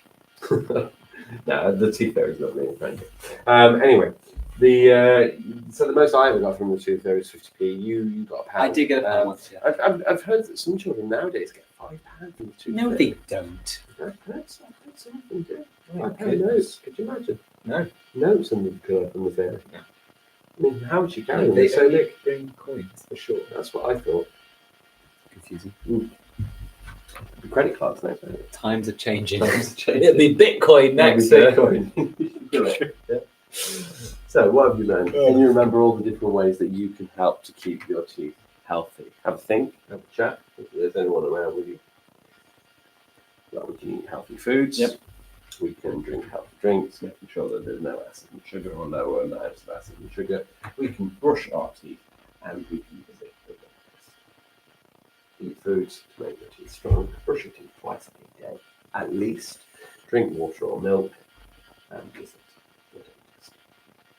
And then you will have a stunning smile for the rest of your life. Like that. Just like that. Do you know, so why do you think a stunning smile might be so important for our lives? Well, one is an appearance, isn't it? You know, people can, and it's not necessarily a good thing, but people can judge on first appearances. And if people don't look after their teeth and don't take care of their teeth, there can be that judgment there of, well, you could have prevented that by going to the dentist, going to the doctor, and looking after your teeth. Mm-hmm. So there is that kind of judgment side of it. But also, it's more about your health because, as I mentioned earlier, an unhealthy mouth can actually have effects on the whole body. Oh my And it goodness. can make you unhealthy. Well, that's not great, is it? How about you, sir? What do you think? What's the importance of having a big, healthy smile? I agree with all the health bit, but I think erring on the social side that you were talking about initially, I think, it's if you've got a bacterial growth in your mouth, that can lead to smelly breath. Yeah. And the reality is sometimes you don't know you've got your own smelly breath. Yeah. And people shy away from you, they move away, and you don't necessarily realize it, but it is kind of happening. Yes, we all know when we've experienced that and kind of back away from it. That's just a subconscious thing. It doesn't even. But and then, like you said, the confidence thing. Like it is when we're looking at humans, we focus in on those teeth. There's something evolutionary about that. I'm not quite sure what that is, but I did watch a thing where there was a mapping of the eyes when people meet each other, and teeth was one of the main key areas that people seem to look at. I think it's because, in a more animalistic sense, sometimes we threaten with our teeth. And when we're angry, we might show it or something. So it's a good way of us understanding and recognizing the emotions of other people. If they look like a mess, get judged. There we are. I think we can learn a bit more about teeth a little later on. Yeah, let's do that. And we'll save those for later. And so I might just pass over to you for a little while. Do that. I go That's and brush absolutely fine. my teeth. You brush your teeth. Fabulous. I'm going to get the internet just up in the background in case I want to search anything. I'm going to move myself back onto the yeah, this screen over here. And I'm going to get myself into the whiteboard. And I'm just looking for some key areas in the curriculum that haven't been covered, that I can cover. And one of the areas that I thought we could have a little look at without any kind of pre-planning or anything is evolution.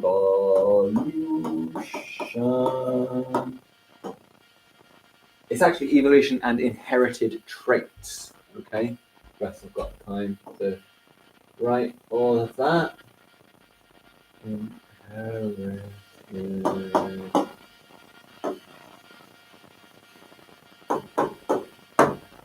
There we go. Evolution and inherited traits. Now, what is evolution? You might ask. Well, I know a lot of you in year 6 and all sorts of other year groups have probably been looking a little bit at evolution. But evolution is about that kind of slow change, that slow kind of progress that we have over time, where we adapt and suit the environment that we are in. Okay. Now, I think I'm going to start this off by popping up a little picture, and that picture to start off with is going to be of a little cute puppy. I'm going to just type in here, puppy. Put pictures, and oh my goodness, aren't all of those puppies super cute? Now, you might be questioning why on earth am I putting a puppy up here? And actually, dogs are not the best example of a natural evolution. However, they're a good example to start on when it comes to understanding selective evolution and how kind of evolution and selective breeding can change traits in something. And I think once we understand dogs and how dogs have become dogs, then we can start to understand, when we expand that timeline, how evolution really works. Because a lot of people say to me, what are you talking about? Of course we don't change. Or like they say something silly like, yeah, well, if evolution was true, why don't we have wings to fly? Evolution doesn't quite work like that, okay? Selective breeding has led to all the dogs we have. And what I mean by that, dogs aren't natural. They don't exist like this in the wild. The early forms of dog might be some kind of wild dog from Africa, maybe some kind of wolf dog, which are very different to all these. So what's happened to lead to all of these different breeds? Well, humans have taken the, let's say, wolves, if that's the route that we're going to take, have taken the wolves that, let's say, are gentle and kind and don't get aggressive.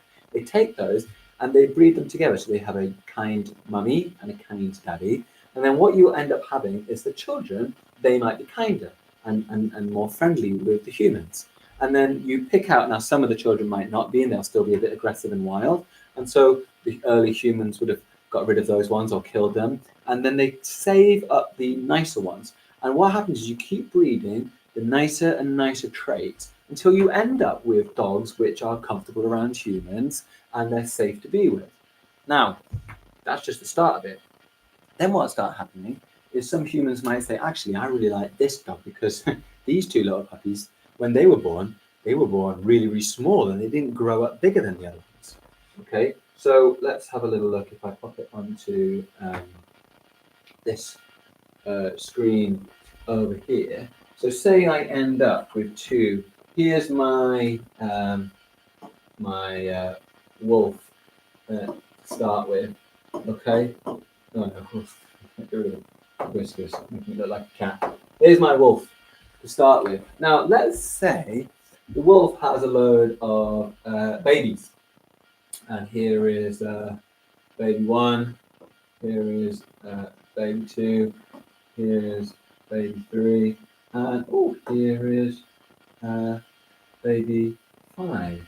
And there might be another wolf somewhere over here, and my wolf picture is not going very well. And they have a load of babies, and most of their babies are also the same as the other wolves. Now the humans, they say to themselves, "Oh, interesting. I really like these children. They've got a different colour to them, or they look a bit different, and somehow they might be smaller. They might have something about it." And they say, "I'm going to take this one, and I'm going to take this one, and I'm going to put them together." And when these two come together and they have an offspring, it turns out that most of the children that they end up with start looking, let's get rid of those two, oops, put that back on.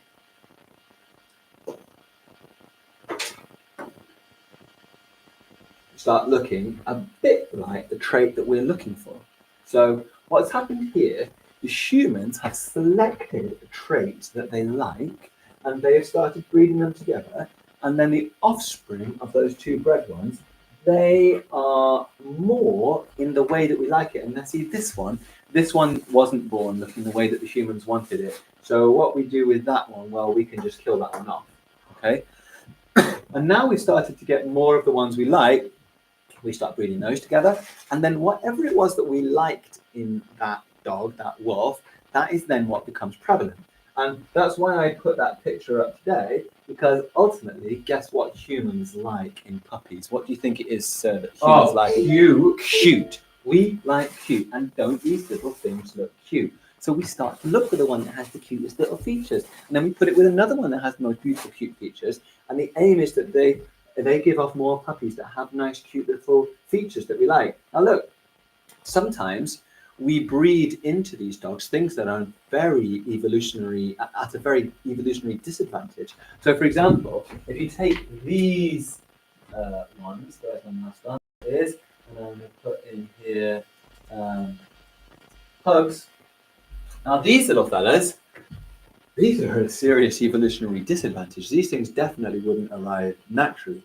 They have these really shortened snouts. They often have tongues that pop out. They're very, they've been bred to look a certain way, and it's not really healthy. Not good for them, no. The eyes are popping out in all sorts of ways. They end up with all sorts of respiratory problems. They end up being snotty, and actually, they don't live a very nice life. But guess what? Humans like it. Humans think it's cute. I mean, I don't know what human thinks that cute, but people do. They think they are cute. I mean, they are pretty adorable. Do you think? That's interesting. I mean, I wouldn't necessarily go for a pug if I was choosing a pug. Yeah, but that's and I interesting. disagree with the kind of, bred in that way. Yeah. Especially to live that kind of life. But actually, I mean, that pug's adorable, isn't it? Look how sad do. No, I think that's interesting because objectively, you think that, and I actually think that thing looks absolutely disgusting. I genuinely think it looks disgusting. Right. Like a sort of squash, sort of frog thing. Weird. Yeah. So I think it's cute. I think it's the eyes. They just look very, very What's sad. so amazing about that is how humans, we were talking earlier about how humans perceive colour, weren't we? Right. How they group it and they see different things. Yeah. When you look at that, you see something entirely it's cute, different. to yeah. what I see. It's I adorable. do not see that as cute at all. That absolutely looks grotesque. It looks like a disgusting little alien creature.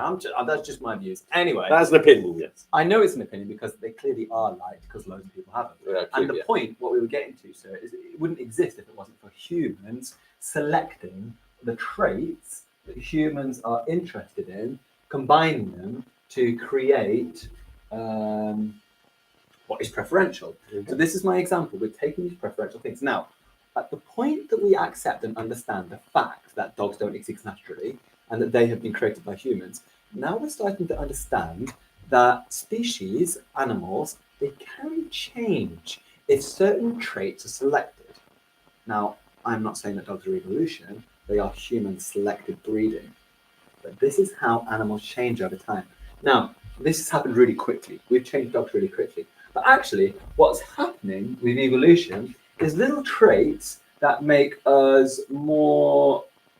Did I press that? I'll pop it again. Where did the first theory of evolution come from? Did we talk about that? We haven't talked about the first theory of evolution. I'm really happy to talk about that. I think it's 20 on max. Can you press that Maybe again? 20 sheets sheets are are allowed. allowed, so maybe we need to start. Oh, that's a bit depressing. Um, Clear the owl. We don't need the owl. so, new? Yeah, brilliant. Oh, I like looking back on all the old stuff. Oh. It's gone. Right. Could you tell me what you were just about to say? So Charles Darwin is the first guy who noticed this. Now, if humans had been a little bit switched on, they would have recognized that what humans have been doing is that they've been Actual forced- photograph. It's an actual photograph. Wowzers. He has a really big head compared to his body. Almost like a caricature. Almost like a caricature, but clearly not, because that's a photograph. Now, this book is actually over 100 pages. I long, can't so wait to get into the bit of that. Would Would I I be able to take responsibility for that one? You take that one, I'll take Sir Isaac Newton. And Perfect. when we get to about 4 or 5 o'clock, these are going to be stages, I think. Carry on. So let's take a little detour then in what Mr. Keeling was saying. So we've got that concept that dogs aren't natural. Something has happened to those dogs. Selective breeding has changed them all. Right, that's locked into our head. Let's just pause that for a second. Let's think.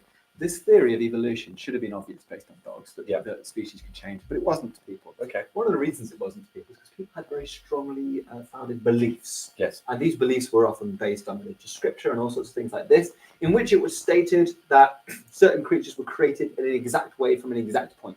Yeah. So, for example, I'm going to take Christianity. Okay. In the Christian faith, and this is science, Sure. the Christians believe I love how you keep saying this.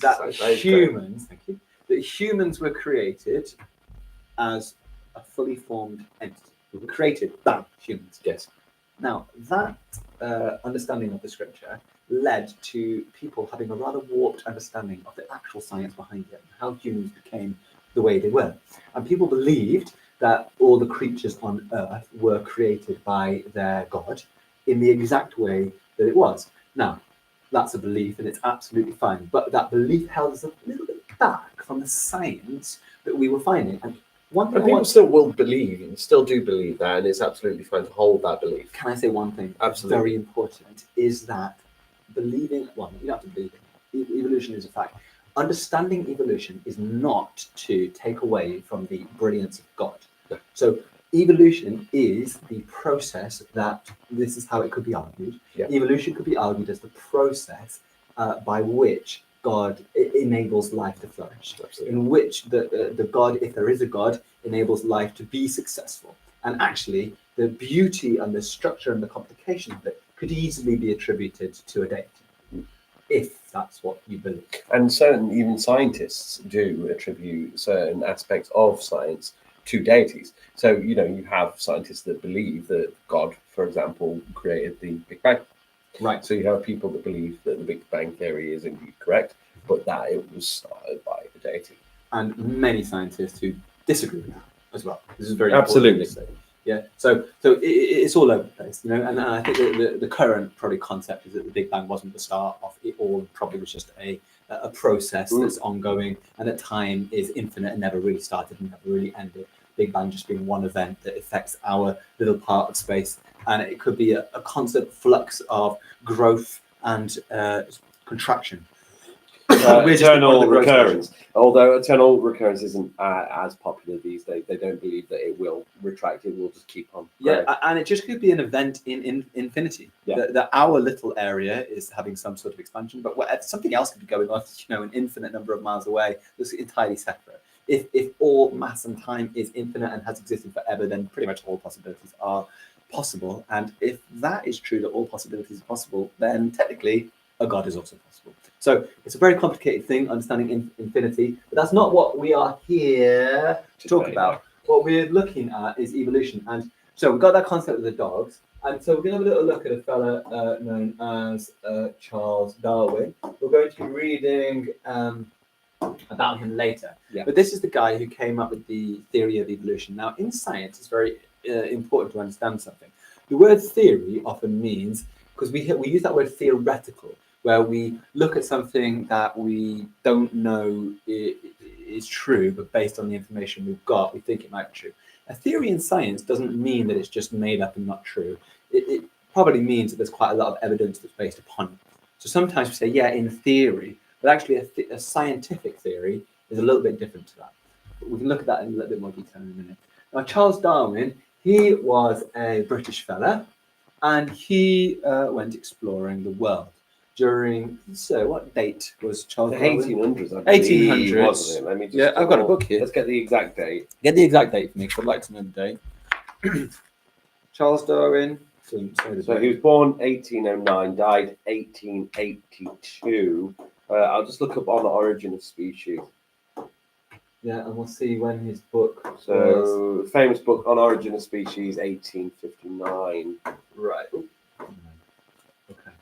So, Which is, I don't know if you've read it, so it's quite a challenging read. it's really hard. It's really hard read because I am fascinated by the original concept behind the theory of evolution. Yeah. And, what he noticed, but there's about 10 pages on pigeons, and that's really, really even somebody who's really interested, it's hard to digest. Pigeons are sparrows.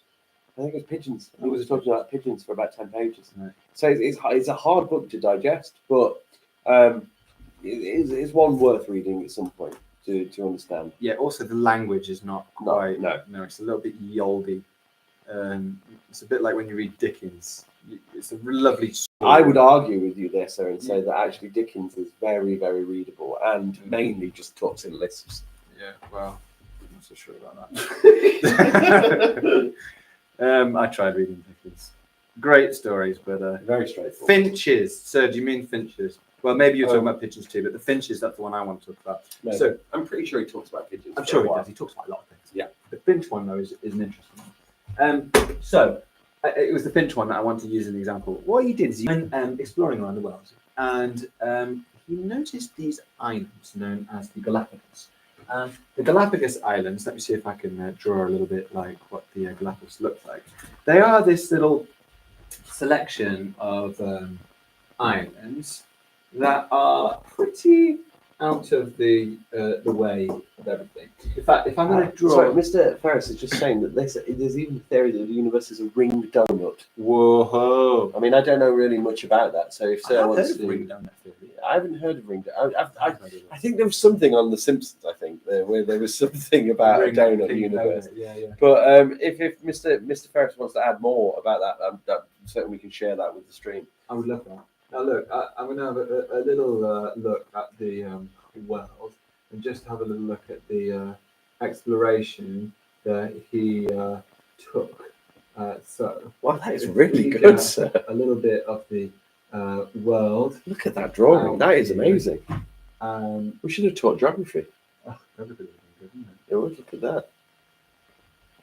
We could have just done a whole session where we named capitals. Oh, that would be fantastic, wouldn't it? Yeah, so basically, just get a little bit more on here. This bit of the world, you can draw anything because people don't really know when you do that. Got Australia down there with New Zealand. Around Australia, there's actually a set of islands known as the Cocoa or Keeling Islands. Ooh, Cocoa Keeling. Love that. That's fantastic.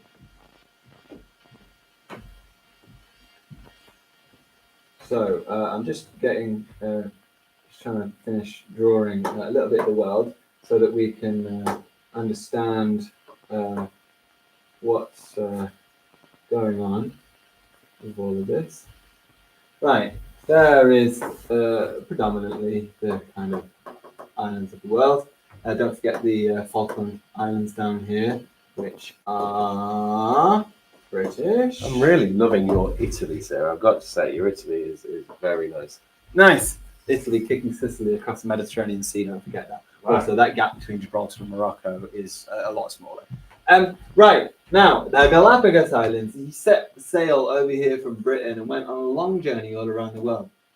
The Galapagos Islands are somewhere around here and they are completely isolated, okay? These islands, totally isolated from the outside world. And what he noticed was the animals on the Galapagos Islands were not quite like the animals anywhere else. They had unique traits. And actually, not only did the animals on this island have a trait different to the island on this one, but this one would have slightly different, and this one would have slightly different. And this became this small little world of all these different kind of things. So one of the things that he noticed, for example, was finches. Now, finches are pretty similar wherever you go. However, on the Galapagos Islands, he noticed that some of the finches, and finches, by the way, are birds, had these big beaks, like this. And he noticed some other finches would have these really sharp beaks, like this. And he noticed that some other finches might have a sort of elongated mixture of the both of them. And these are my finches, so you can definitely tell they're finches, can't you? I preferred your map. That was better. Now look, the differences between them are minor. They're almost unnoticeable. Ursa minor. Some minor, if you like. But there are differences. The beaks on the different species had evolved to specialize in different and specific purposes. Ursa Major. Ursa Major, Ursa Minor, Ursa da, da, da, da, da. If we could come up with something to go in the middle of that, that'd be fantastic. Fabulous. Gold told Charles Darwin something astonishing. The birds on one island were not the same species as the birds from another. So in between these different islands, they had evolved into different species because they were specializing. He knew that in South America, there was only one finch that looked like the finches in the Galapagos Islands. Charles had assumed that South American finch and all the Galapagos Island finches belonged to the same species. However, John Gold said that was Sorry wrong. to interrupt, sir. Yes, sir. Mr. Ferris, I'll just quote Mr. Ferris, which he is also quoting. Although hard to visualize in 3 dimensions, the equivalent for a 2-dimensional space is a 2 torus, a simple donut. Imagine a 2-dimensional sheet.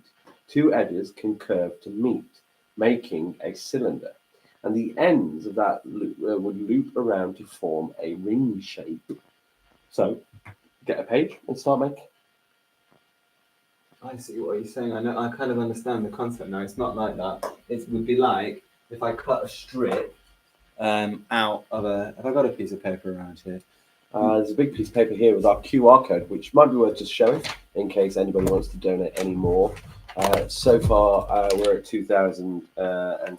Don't really need to scan the QR code because you've got the link in the description, which might be a little bit of a better way because scanning that is not going to come out very well. But look, what Mr. Ferris is saying is a very good point.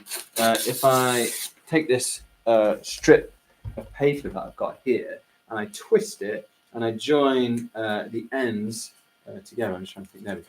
Try to join the ends like this, you'll notice that I will start here and then I carry on and then I end up going on the outside and then I keep going and then I end up on the inside and then I keep going and then suddenly I end up on the outside and I keep going. And this kind of loop is twisted on itself and it keeps going around and around and around. So I go, if I was just a normal loop like this, you'll notice that I always stay on the inside.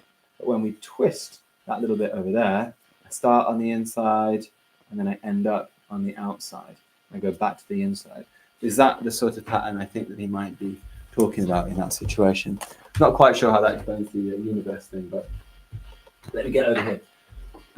So these different finches had evolved completely differently. Charles came up with some ideas about what might have happened to them. And he thought that perhaps some of the finches, the South American species, had gone to the Galapagos Islands long ago. Maybe a storm had blown them there. So at first, there'd been only one species of finch on the different islands. And somehow, from a common ancestor, the finches on various different islands changed over time. They evolved into different species. So this thing that was common and the same went somewhere else and they changed and they evolved into different species. If the finches had changed, thought Charles, maybe other creatures could change too. He hadn't forgotten about all these other different species. So these different finches had landed on these islands and they had suddenly become unique. Mr. Ferris says correct, sir. Thank you so much. They'd suddenly become unique to these islands, specializing in the things that were on that island, whether it be the seed or whether it be the plant, and they'd evolved differently. Now, this might not explain evolution to any of us, but it was the little spark that set off in Charles Darwin's mind. He realized we had this one particular species that looked one way, and then when it had accidentally got to some far out kind of islands that were very isolated in the world, it ended up changing and adapting and looking a completely different way to suit its environment. Now, let's think about humans for a second, because as I look around at different humans, if there was no such thing as evolution, we would probably all look exactly the same, would we not? Because what ends up happening is there are traits and features that our parents have, some that are successful, some that are not successful, but the more successful ones get passed down to us. Now let's have a look at the species of humans. The human species, excuse me. Let's have a look at the human species. There are differences between us. Some skin colors are different, some heights, some sizes are different, and we think about, what might this be to do with? Well, all humans did that. Well, our particular genus of humans, Homo sapien, did originate from the African subcontinent, where we eventually migrated and spread out. Now, why do we all not look the same? Did our skins change to suit and adapt to the different environments that we were in? As humans spread up north into the darker regions of the world where there wasn't as much light and it got colder, the skin pigmentation changed and got lighter. It was able to absorb more vitamin D, and it was more suited to that environment. And in different areas around the world, humans changed little things to adapt and suit that environment. Now, let's go even, now that humans are pretty much similar no matter what, let's have a look at the species that really changed, and let's have a look at something like the cats, okay? The cats, as they went into different environments, they changed all sorts of features that suited them. Imagine putting a tiger into the savannah. Now, a tiger has bright orange and black stripes. The savannah is, well, it wouldn't be a too bad a place for a tiger, but it has these sort of sandy yellow kind of colors. The tiger in the savannah would be spotted very easily by the prey because of its bright orange look, and it wouldn't be very successful. If it wasn't very successful, it wouldn't be able to eat enough food, its children wouldn't be very successful, until one day one of these tigers, and I'm not saying this is what happened by the way, but just an example, might have had a child that looked more yellow, more sandy coloured to suit the savannah. Now that baby amongst the litter, which looked slightly different just because of a mutation, it became more successful because it was more adapted and suited to the environment that it was in. And the prey wouldn't have been able to see it because of that changing colour. Now, that one becomes more successful. It becomes stronger, it becomes bigger, it's able to have more children, and more of its children have the trait that it got. So the traits in us that are more successful, they then pass down to the children, and then the children who have that trait, who are then stronger and more adapted to that environment, they become stronger still and develop more and become more successful. So that's why when you look at cats and the cat genus that exists, there are all sorts of different types of cats all around the world that have evolved slowly. And I'm not just talking slowly like 100 years. I'm not talking 1,000 years. I'm talking hundreds of thousands, hundreds and hundreds and hundreds of thousands. Minor little incremental tiny little changes have made these creatures best suited and best adapted to those environments. And that's why you've got the tiger in the jungle with the stripes that fit in with the coloration. That's why you've got the lion in the savannah with the lovely yellow that fits in with the yellowness, and why you've got maybe a Bengal tiger. You've got ones that are in the snow. And what color would the tiger in the snow be, sir? Tiger in the snow. Would that be white? It would be white. Now, what? Did it decide to be white? Of course it didn't decide to be white. But one of the children of a normal tiger would have been born and been a little bit whiter, and so that tiger was more successful. And because that tiger was more successful, it was able to mate with more tigers. And so there were more babies that then had that white gene. And then that white gene that was more successful in the snow because it was camouflaged, then that could be passed on, and it could be passed on, it could be passed on. And before you know it, that is then the most successful dominant coloration, and that becomes a new species because it has changed so much from its original form. These little mutations help us to adapt and suit to our environments. Whoa. It's giving us a little bit of an omen as to what might be coming ahead of us. It seems like it might be the time of the night when we need to test one of the Sound. Sound.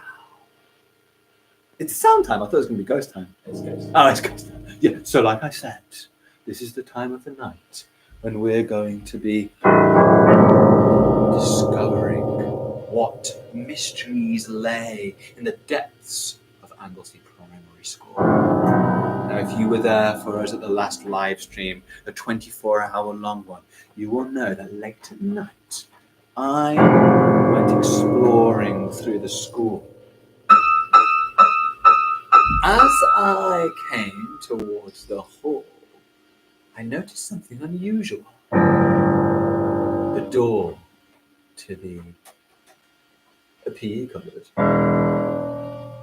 was ajar. It wasn't actually ajar, it was just a bit open. Now, as I was standing in that hall on my own, need more, sir, in that dark and lonely state, something rather chilling happened to me. There is video evidence of this and you can check it. The door began to open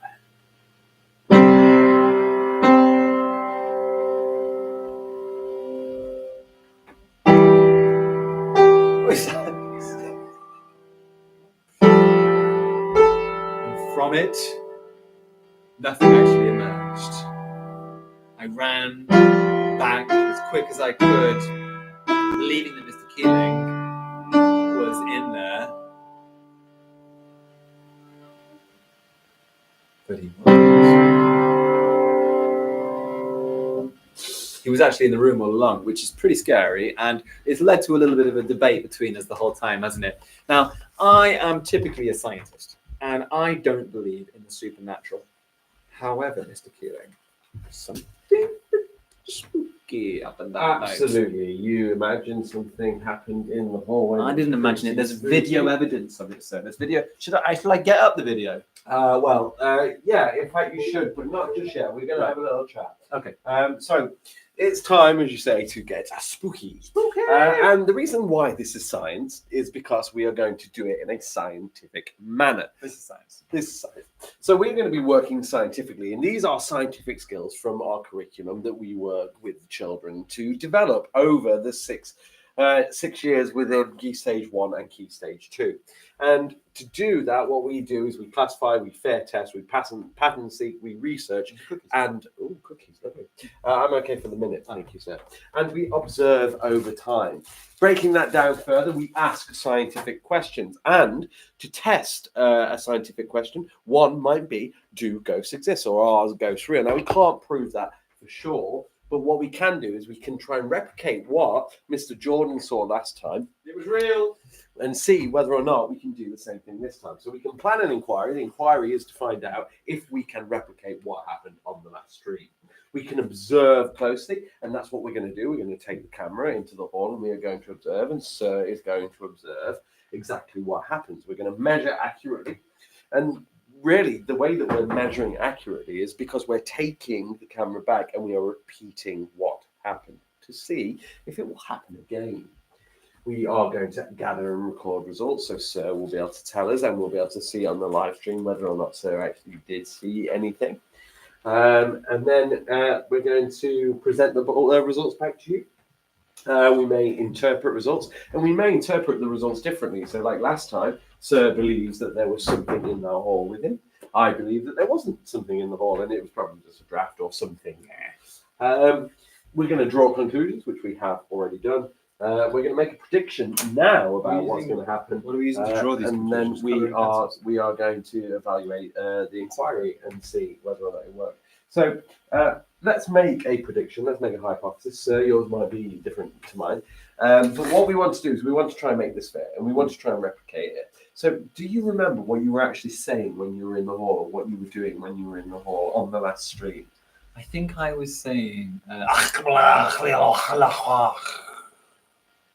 and that led to potentially something unusual happening. Right, I don't think that's true. Are you sure? I'm pretty sure you didn't say that. But Right. Can you remember what you actually said while you Can were I remember what I said 4 years ago, late in the middle of the night? Yes. No. Okay, cool. Well, I think you were just going on a little. You were describing how spooky things looked, weren't you? And then you were panning the camera from from, if I remember correctly, right to left across the hall. Amazing. And I think the door was already slightly ajar. It's locked at the moment. Oh, do we not have a key for it? I could probably go hunt down a key. I think we need to get the key for that, if that's possible. I can't guarantee this. Let me go and try that. Because I mean, it would be really, really creepy if the door's locked and it opens. So what we're going to try and do is we're going to try and have that door ajar with the key.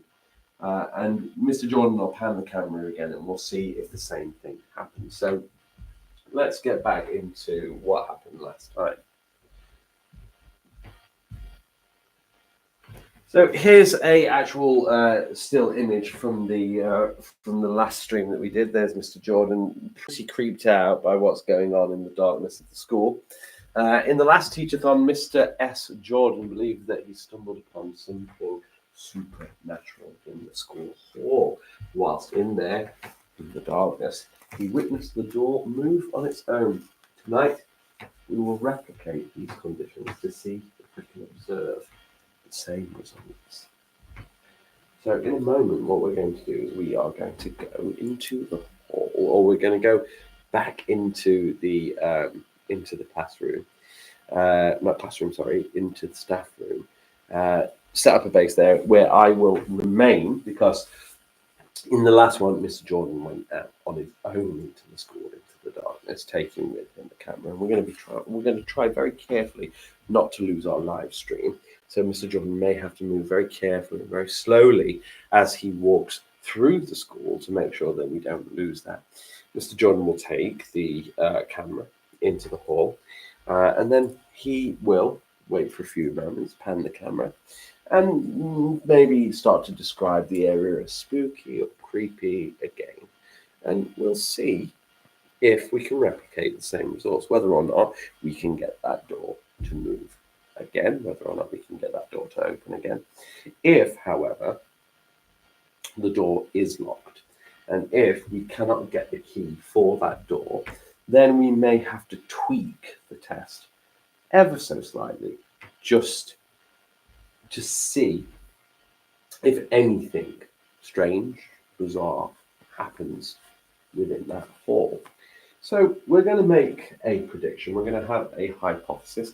And really, there's several hypotheses that we could state here. So I'm just going to go back onto the flip chart. And we're going to write this up scientifically. So let's go to the whiteboard. Let's add a page on. There we are. And let's talk about this scientifically then. So, hypothesis to start. Now, as a scientist, we don't assume. We can be predisposed to certain positions and certain beliefs. We don't assume. We let the evidence do the talking for us. What is apparent? So there are certain hypotheses that we can write, because this isn't about belief. So, hypothesis 1. We could say that I predict that nothing will occur.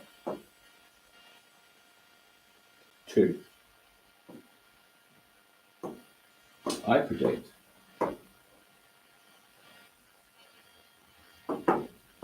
that the door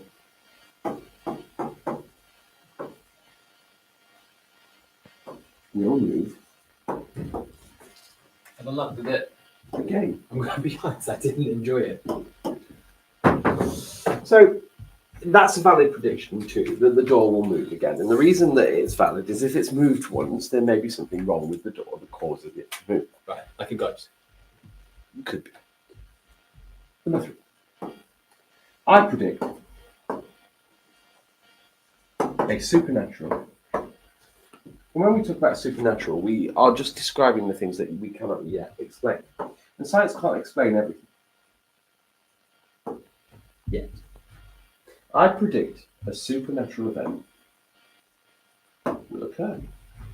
And again, this is not personal belief. These are just hypotheses. And we could say that any one of these may happen in that hall. We can say that we predict nothing will happen. We can say that we predict that the door will move again, which is a valid response because we've seen that it's happened, and if we're replicating, that may happen. Or we predict that a supernatural event will occur, therefore concluding that there is something strange in the hall at night. Also possible. Perhaps. If we are writing this up, we would have our equipment list. And that equipment would be all of the recording equipment that we take with us so that Sir can pan. There's a prediction that I might fly around the hall. You might fly, well, you know, all things must be considered and all things might happen, and that would certainly be interesting. Especially in the infinite universe. So, equipment that we're going to take with us is all the recording equipment, the sound equipment to capture what's going on, as well as the kind of Wi-Fi box so that we don't lose internet connection, hopefully, while we do this event. And then method. So what we're going to do is we're going to try and replicate the event. So I'm going to stay in the staff room, so I will remain where I am, step one, so that Mr. Jordan can be on his own. You were actually in the year 3 room last time. I was in the year 3 room last time. I don't know if you want me to be in the year 3 room. Or if you're going to keep everything the same. Was it the end year 3 room? Middle one. Middle one. So I will go and I will wait in the middle year 3 room. With the That's lights where on. I'll be based. No, they were on last time. With the lights on, because that's where I was last time with the lights on.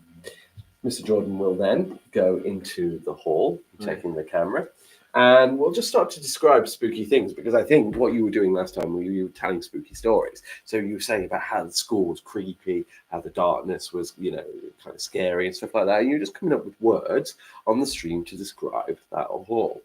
And during that, you're just going to pan the camera from right to left, okay? You may use silent periods within that to pan the camera, but really, we just want you to be in there for a few minutes, okay? Because that's all you were in there last time, just a few minutes to see if anything will occur. If nothing occurs, you'll come back to the room and you'll tell me that nothing happened and that maybe it was just the door moving like I said last time. I love this. However, if something does occur, you will probably do exactly what you did last time, which is run into the room and go, "Are you in here? Oh my goodness." Yeah, like that. Yeah.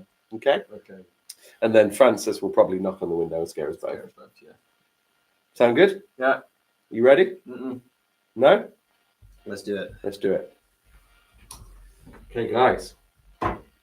Let's go. Right. I've got enough charge on the old computer. We've got about 50%, which I think for a few minutes is enough. 50% for a few minutes. So Sir's going to collect the equipment that he needs. We are now going to go and see if anything happens. Now, we're not specifically saying that anything supernatural will happen. We're not saying, though, that nothing supernatural won't, because, as we said, we can hypothesize without believing in certain aspects. So our 3 hypotheses are, as we've listed. I want you to choose what you think might happen. So do you think nothing will occur? Do you think that the door will move again, which may be quite freaky in itself, just the movement of the door? Or will you predict that a supernatural event will occur? Right, well, let's do this. Let's. That spun really well. They did, didn't it? Let's do this. Well. You excited? Oh my gosh, I'm so excited. Yeah, you look excited. I'm so excited, and I just can't hide it. Next up, after this, we're going to look at the science of singing. Brilliant. Very short. Can't wait. But then we're going to do a little late night sing along, I think. Fantastic. Fabulous. Fantastic. Right, let's get the equipment. Let's get going. So. Right, let's unplug this. So we're on the old battery now, so we need to be extra vigilant. Careful. Have you got your phone with you, sir? My phone's in my pocket. Fabulous. So I'm going to hold this out. Okay. I'm just keeping an eye on making sure. You know what would be good is if you had it on your phone to check that it's always on. You know what I mean? Oh, what, YouTube? Yeah. Let me have a look at the Anglesey YouTube for 1 second. Teach-A-Thon. Depends which one's live at the minute. So science is happening right now. We're about to do a investigation into the supernatural, which is good science, really. Anglesey Primary School YouTube, yeah? Yeah, it's probably number 4 or 5. 4? Maybe. Should say live now on it. No, it's not that one, There should be a link in number 4 at the bottom in the description. Part 3. Click on any of them, there'll be a link Part in the 4. Okay, link in description. Struggling with it here. Yeah. More. There you go. Now. There you go. There we go. we Right, are. you're going to keep an eye So on we that. are live. So if we cut off, we just need to go back to because it'll let us get back on if we get back on quick. Sure. But if we wait too long, we're stuffed. Okay. Right, we are now emerging out into the darkness. There is a bit of light, but that's mostly coming from this building, which is emitting quite a lot of light pollution, and the light that's over there that you can see. But it's starting to get quite dark, isn't it, sir? It is, yeah. This camera is actually making it look a lot lighter than it is in real life. Yeah, I think that's it, isn't it? It makes things look lighter. So actually, So if you look at that's the kind of darkness that we're really talking about over there, but it's picking up on the light quite well and making it look quite light. Are we still on, sir? We are still on, we are still running, we're still live. We have 9 people watching along with us. I think they're interested to see what you're going to see, sir. I'm interested to see what I'm going to see. So the middle room is where I'm based. We'll go to there first. And then, just like last time, Mr. Jordan will So, go on to his adventure. I'll And I'm probably gonna leave. stop watching live while How's you it do going? that. Are we still going? We're still going. We're still live. I started probably in that corridor, Oh, yes, it's getting a bit choppy now. right? Oh, no, I think it's caught up. It might be my phone too, because I'm connected to the Wi-Fi. Well, we are choppy. So maybe if you just start from the corridor, I think that's probably Yeah. right. You can start in the light, maybe. Yeah. Start from here. So now, and I start heading down into the Start store. heading down to the hall. I'll go down to the room and we'll see what happens. I'm trying to see if I can hold both of these in one hand like that. Right. That's So, yeah. We're down. Good luck. Thank you, sir. Right. So, if I remember last time, I was telling some spooky stories, but I'm literally now about to walk into the darkness of the school. Okay. So I'm heading in, and wow, observers, you are now going to appreciate just how dark this place is. It is seriously dark. I'm actually going to come back into the hall in a second and just have a look through a bit more of the school. Wow, look down that corridor. Just a little bit of light glowing in the distance. Mostly, it's pretty dark. And if I remember rightly, we were telling some kind of spooky stories here in the hall. There's a little bit of light over there. Should be a little bit of light coming from over there that you can see, hopefully. And I'd got a torch. I don't remember, but maybe I was kind of looking around because it is pretty creepy in here. There's that bit of echoing going on. And, oof. Oh my gosh. Did you hear that? There's the door. And I don't know. I notice that it is ajar again.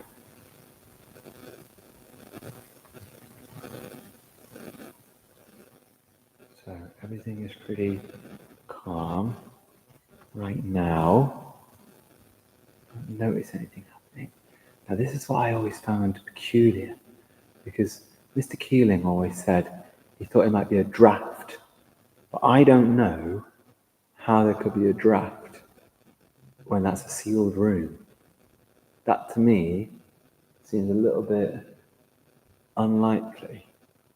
Get a little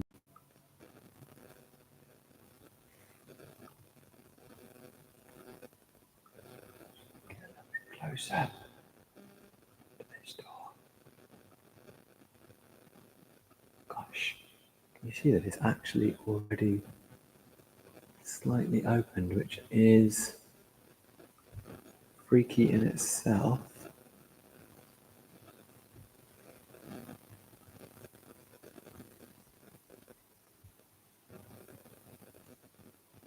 Wow. Okay, interesting. So, according to Mr. Keeling's hypothesis, if nothing's happening now, potentially, I don't know if I want to open that door though. I'm going to back away a little bit. I don't know. Should we have a little look inside?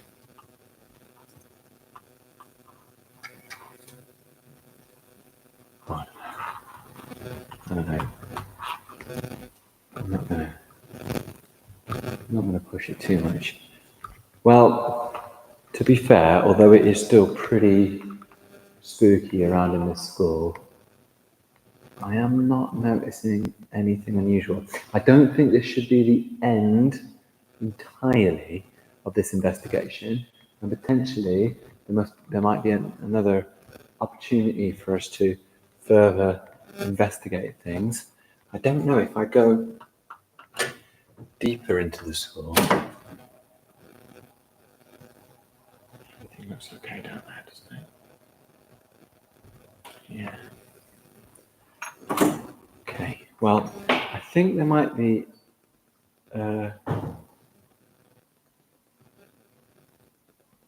Yeah, I think for now we're not seeing anything.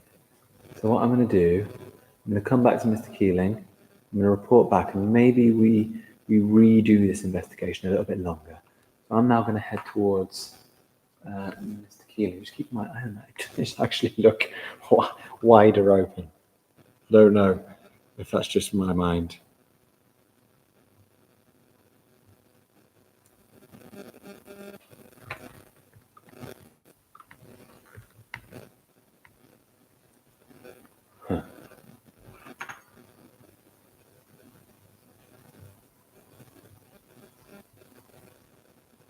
Creepy.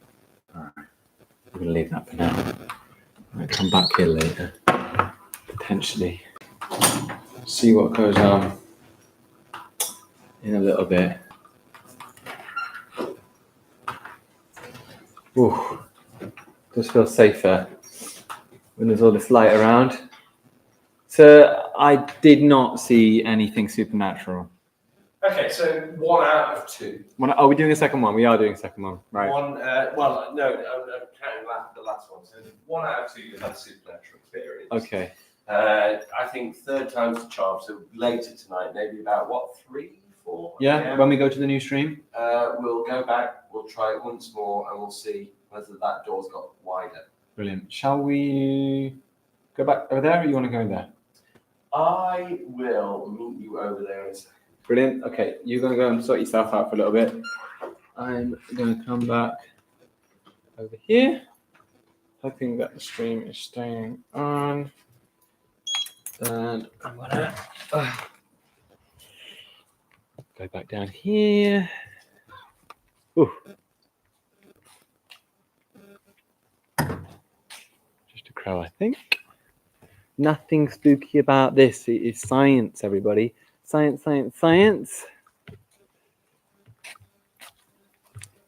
Lovely.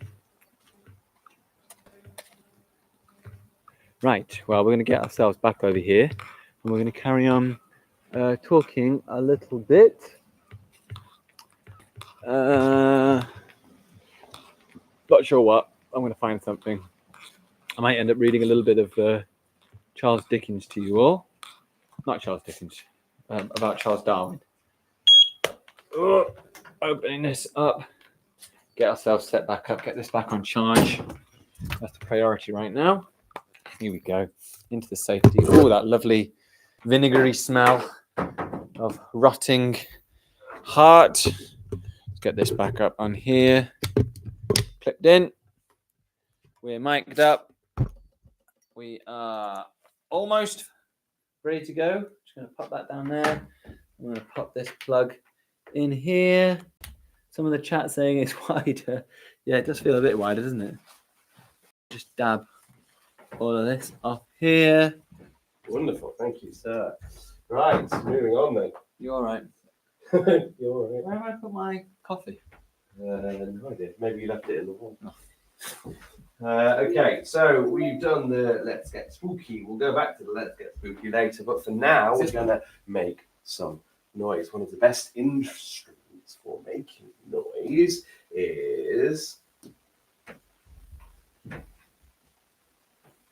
you, because you have a unique voice. Now, on the last stream, unique. On the last stream, we did a little sing-along, didn't we? Yeah. So I thought we'd do a little song. We do a little song on this stream too, using our voice. And I've got a song for us, but first we're going to learn a little bit about singing. So You smell a lot cleaner. That's because you've changed. I've changed a bit of everything. It really is one of a kind. It's your musical instrument that you can carry everywhere with you. Your voice, your song. However, if you've ever thought of where the sound from your voice comes from, have you ever wondered how it makes all the loud, quiet, high and low sound? Well, let's find out. What you need, your voice, and that's it. And if you want to test this at home, it's very, very simple. What you need to do is, one, you put your fingers across the middle of your throat, but you do it very, very gently. You don't press hard into your throat, you press them on your throat. And you should be able to feel the vibrations as you speak. Number two, sing loudly at first, starting very low. So we're going to do a very low note, and we're going to feel how that feels on our fingers. Low.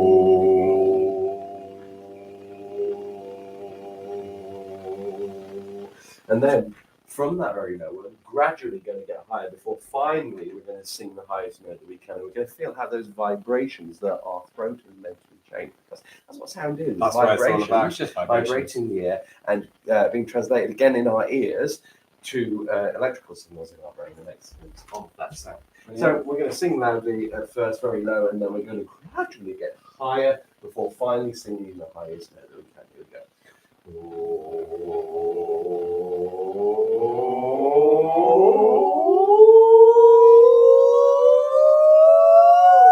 Did you notice that as we got higher, you felt those vibrations less in your throat? Did I feel my Adam's apple or something moving? Yeah, I felt that moving in my... as well. So there was certainly a change in that. But I've certainly the vibrations were less as you heightened that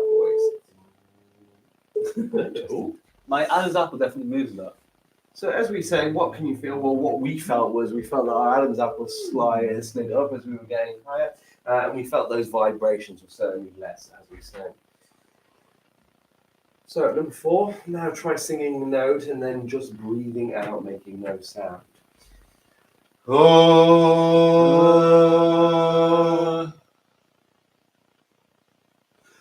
Oh.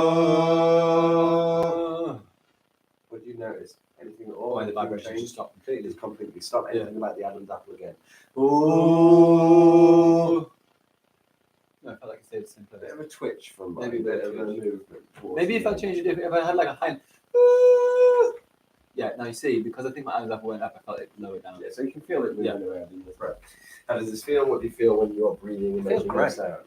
Yeah, and actually part of that is just breathing. Because sometimes it's good just to breathe. I'm a big fan of breathing. I love breathing too. It's one of the things I do most often.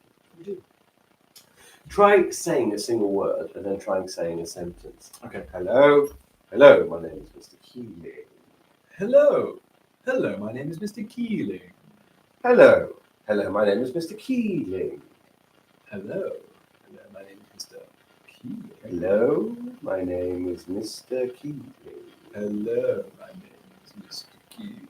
Changes in those vibrations. It's interesting. Isn't it? You It's can not actually what I feel expected. almost what you're saying. It's almost as well, that singular word has more vibration than when you're saying that whole sentence. Hello? Hello, my name is Mr. Keeling. Try it at home. Try it and just feel those vibrations, because that's what you're doing. You're making those vibrations to vibrate the air that is around us and to make that sound, to pass that sound along to other people.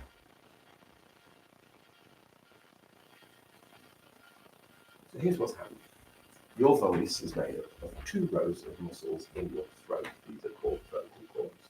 And these vocal cords vibrate when you speak, sing, or shout. Then the vibrations carry up your throat and into the air for others to hear. Amazing. And here we can see our vocal cords closed and our vocal cords are open. Gosh. To make your voice higher, your vocal cords stretch so that they vibrate faster. And that's probably why we felt those vibrations last, because when they're all together, you can't feel those vibrations quite as much. No. When you sing low, your vocal cords loosen and vibrate more slowly. When you place your finger on your throat, you can feel those changes in your vocal cords. You can also move your vocal cords apart completely so that they make no noise at all. This is what happened when you sang and then just breathed out air. Your vocal cords parted so that the air passing through will not cause any vibration at all.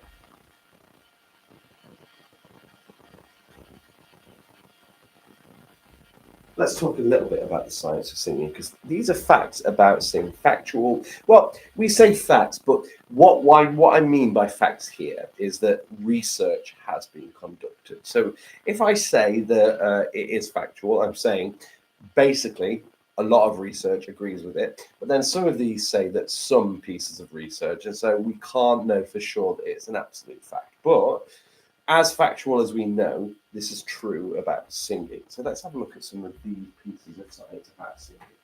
Singing is proven, so this is proof, to release endorphins and oxytocin, which is also known to stimulate feelings of trust and bonding. Do you know what? I am fascinated by this oxytocin because I've been learning a lot about oxytocin recently. Fabulous. My wife is pregnant, very pregnant. Congratulations. Yes, thank you. I'm going to have a child very, very soon, within the next couple of weeks. Congratulations Or a few weeks, to maybe. Mrs. Jordan, one of the best wives. Yeah, Mrs. Tran, really. But yeah. Okay, one of the best wives. And what I've learned is that oxytocin is kind of like the chemical of love in a way. Right. Because it's that kind of feeling of linking. And what was the word that you just said 2 seconds ago that really triggered? Oxytocin. Oxytocin. Feelings of trust and bonding. Yeah. So one of the things that you really want with your baby, your child, is that oxytocin release. So the connection between a parent and child, when they're close, when they're loving, we increase the levels of oxytocin between them. This is actually a chemical, and why we call it the love chemical, is it actually builds trust, it builds bonds, it builds connections. One of the interesting things, I don't know if you know about this, I was learning with a baby, you should do a lot of skin-to-skin contact with the baby, which I know sounds very cute, but actually there's a chemical and scientific reason behind it. Yeah, it's cute. So, well, it is cute, but more it's all about the chemical link. And And babies as well. So when the skin is touching onto the other skin, it releases this oxytocin, which is this chemical that helps to bond and connect us. Now, this is interesting.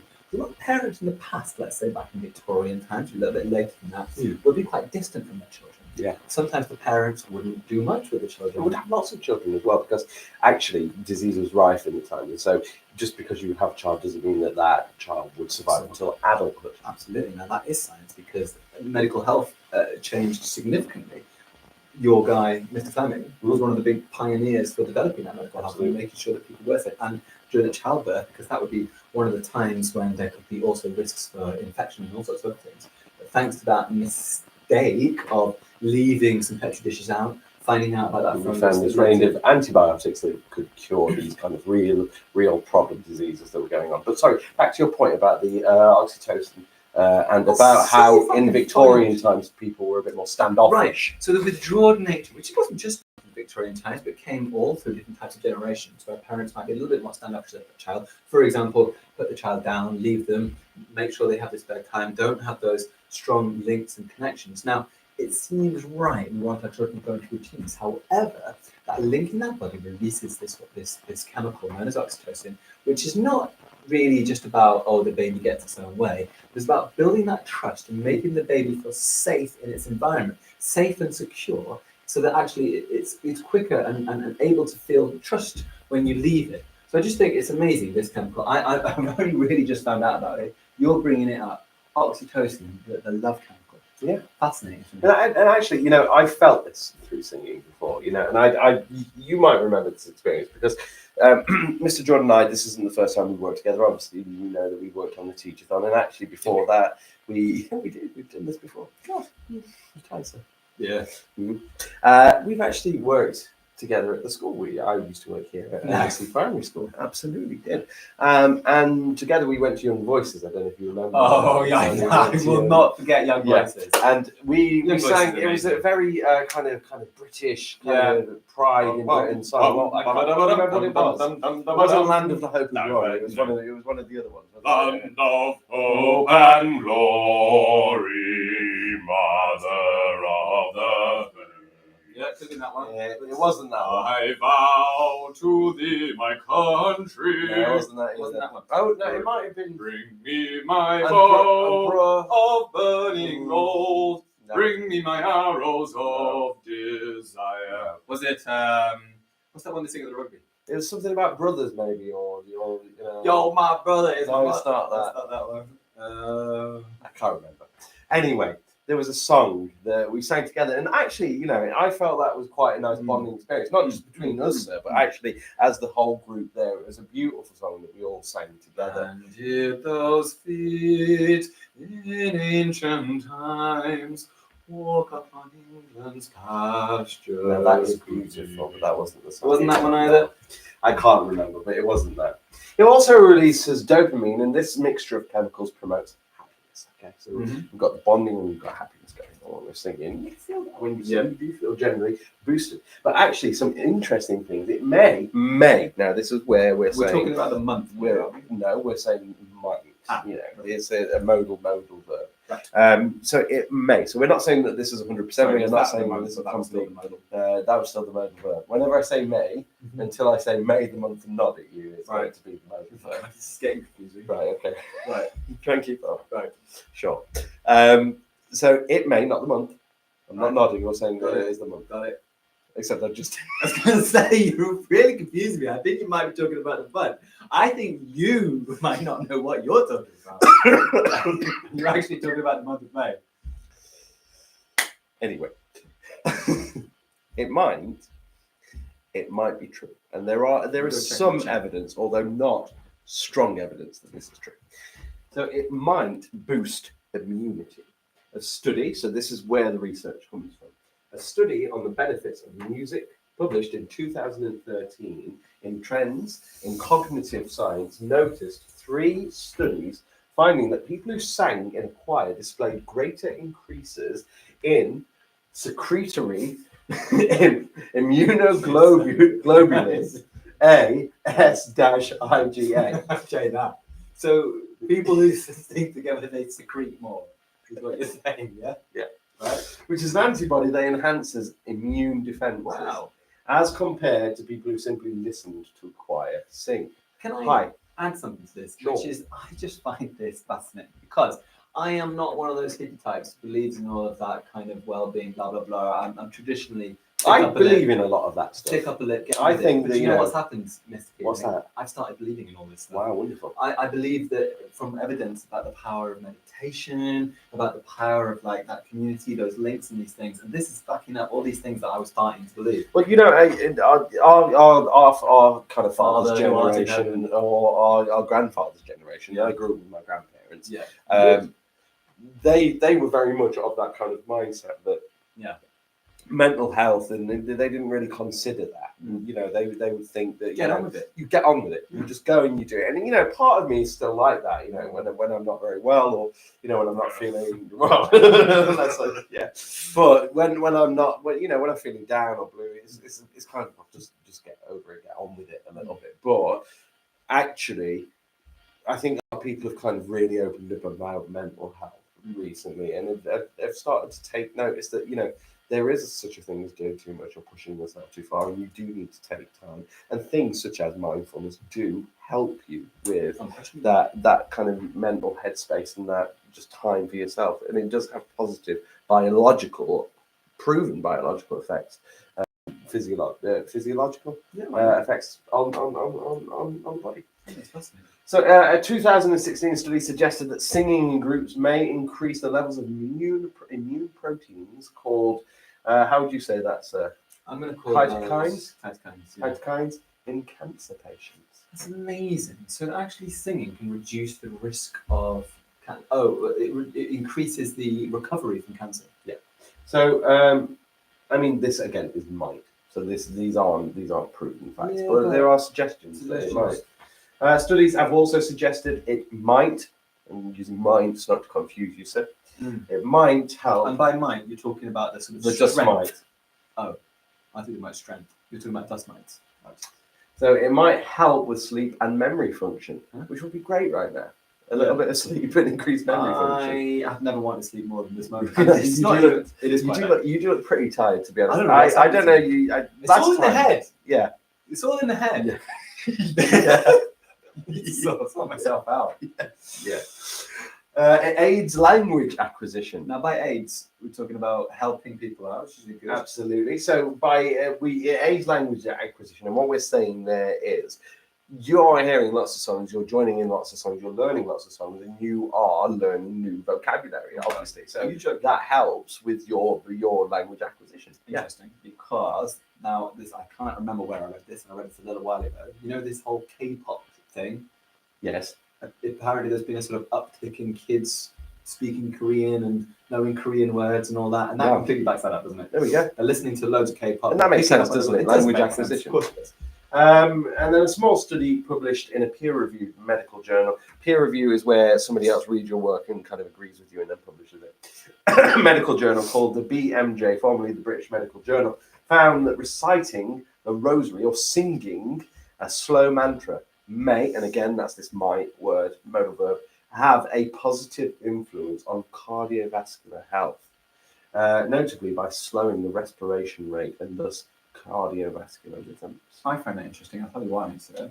Because cultures across the earth, even cultures that never used to have communication with each other, so they've not learned it from each other, they've independently come up with this. Cultures across the earth have mantras, whether it be from the Islamic world, whether it be from the Buddhist and the Asian world, whether it be the tribes that you go and meet in the rainforest that haven't been contacted by these cultures. Yeah. They end up with these mantras. There are times when they come together that they will repeat something and they say it together, and they repeat it and they say it together. And that seems to be a consistent theme throughout humans. Yeah. So I wonder if, without realizing it, we've all come to that realization that by doing that, we are building these bonds and that we are making ourselves healthier.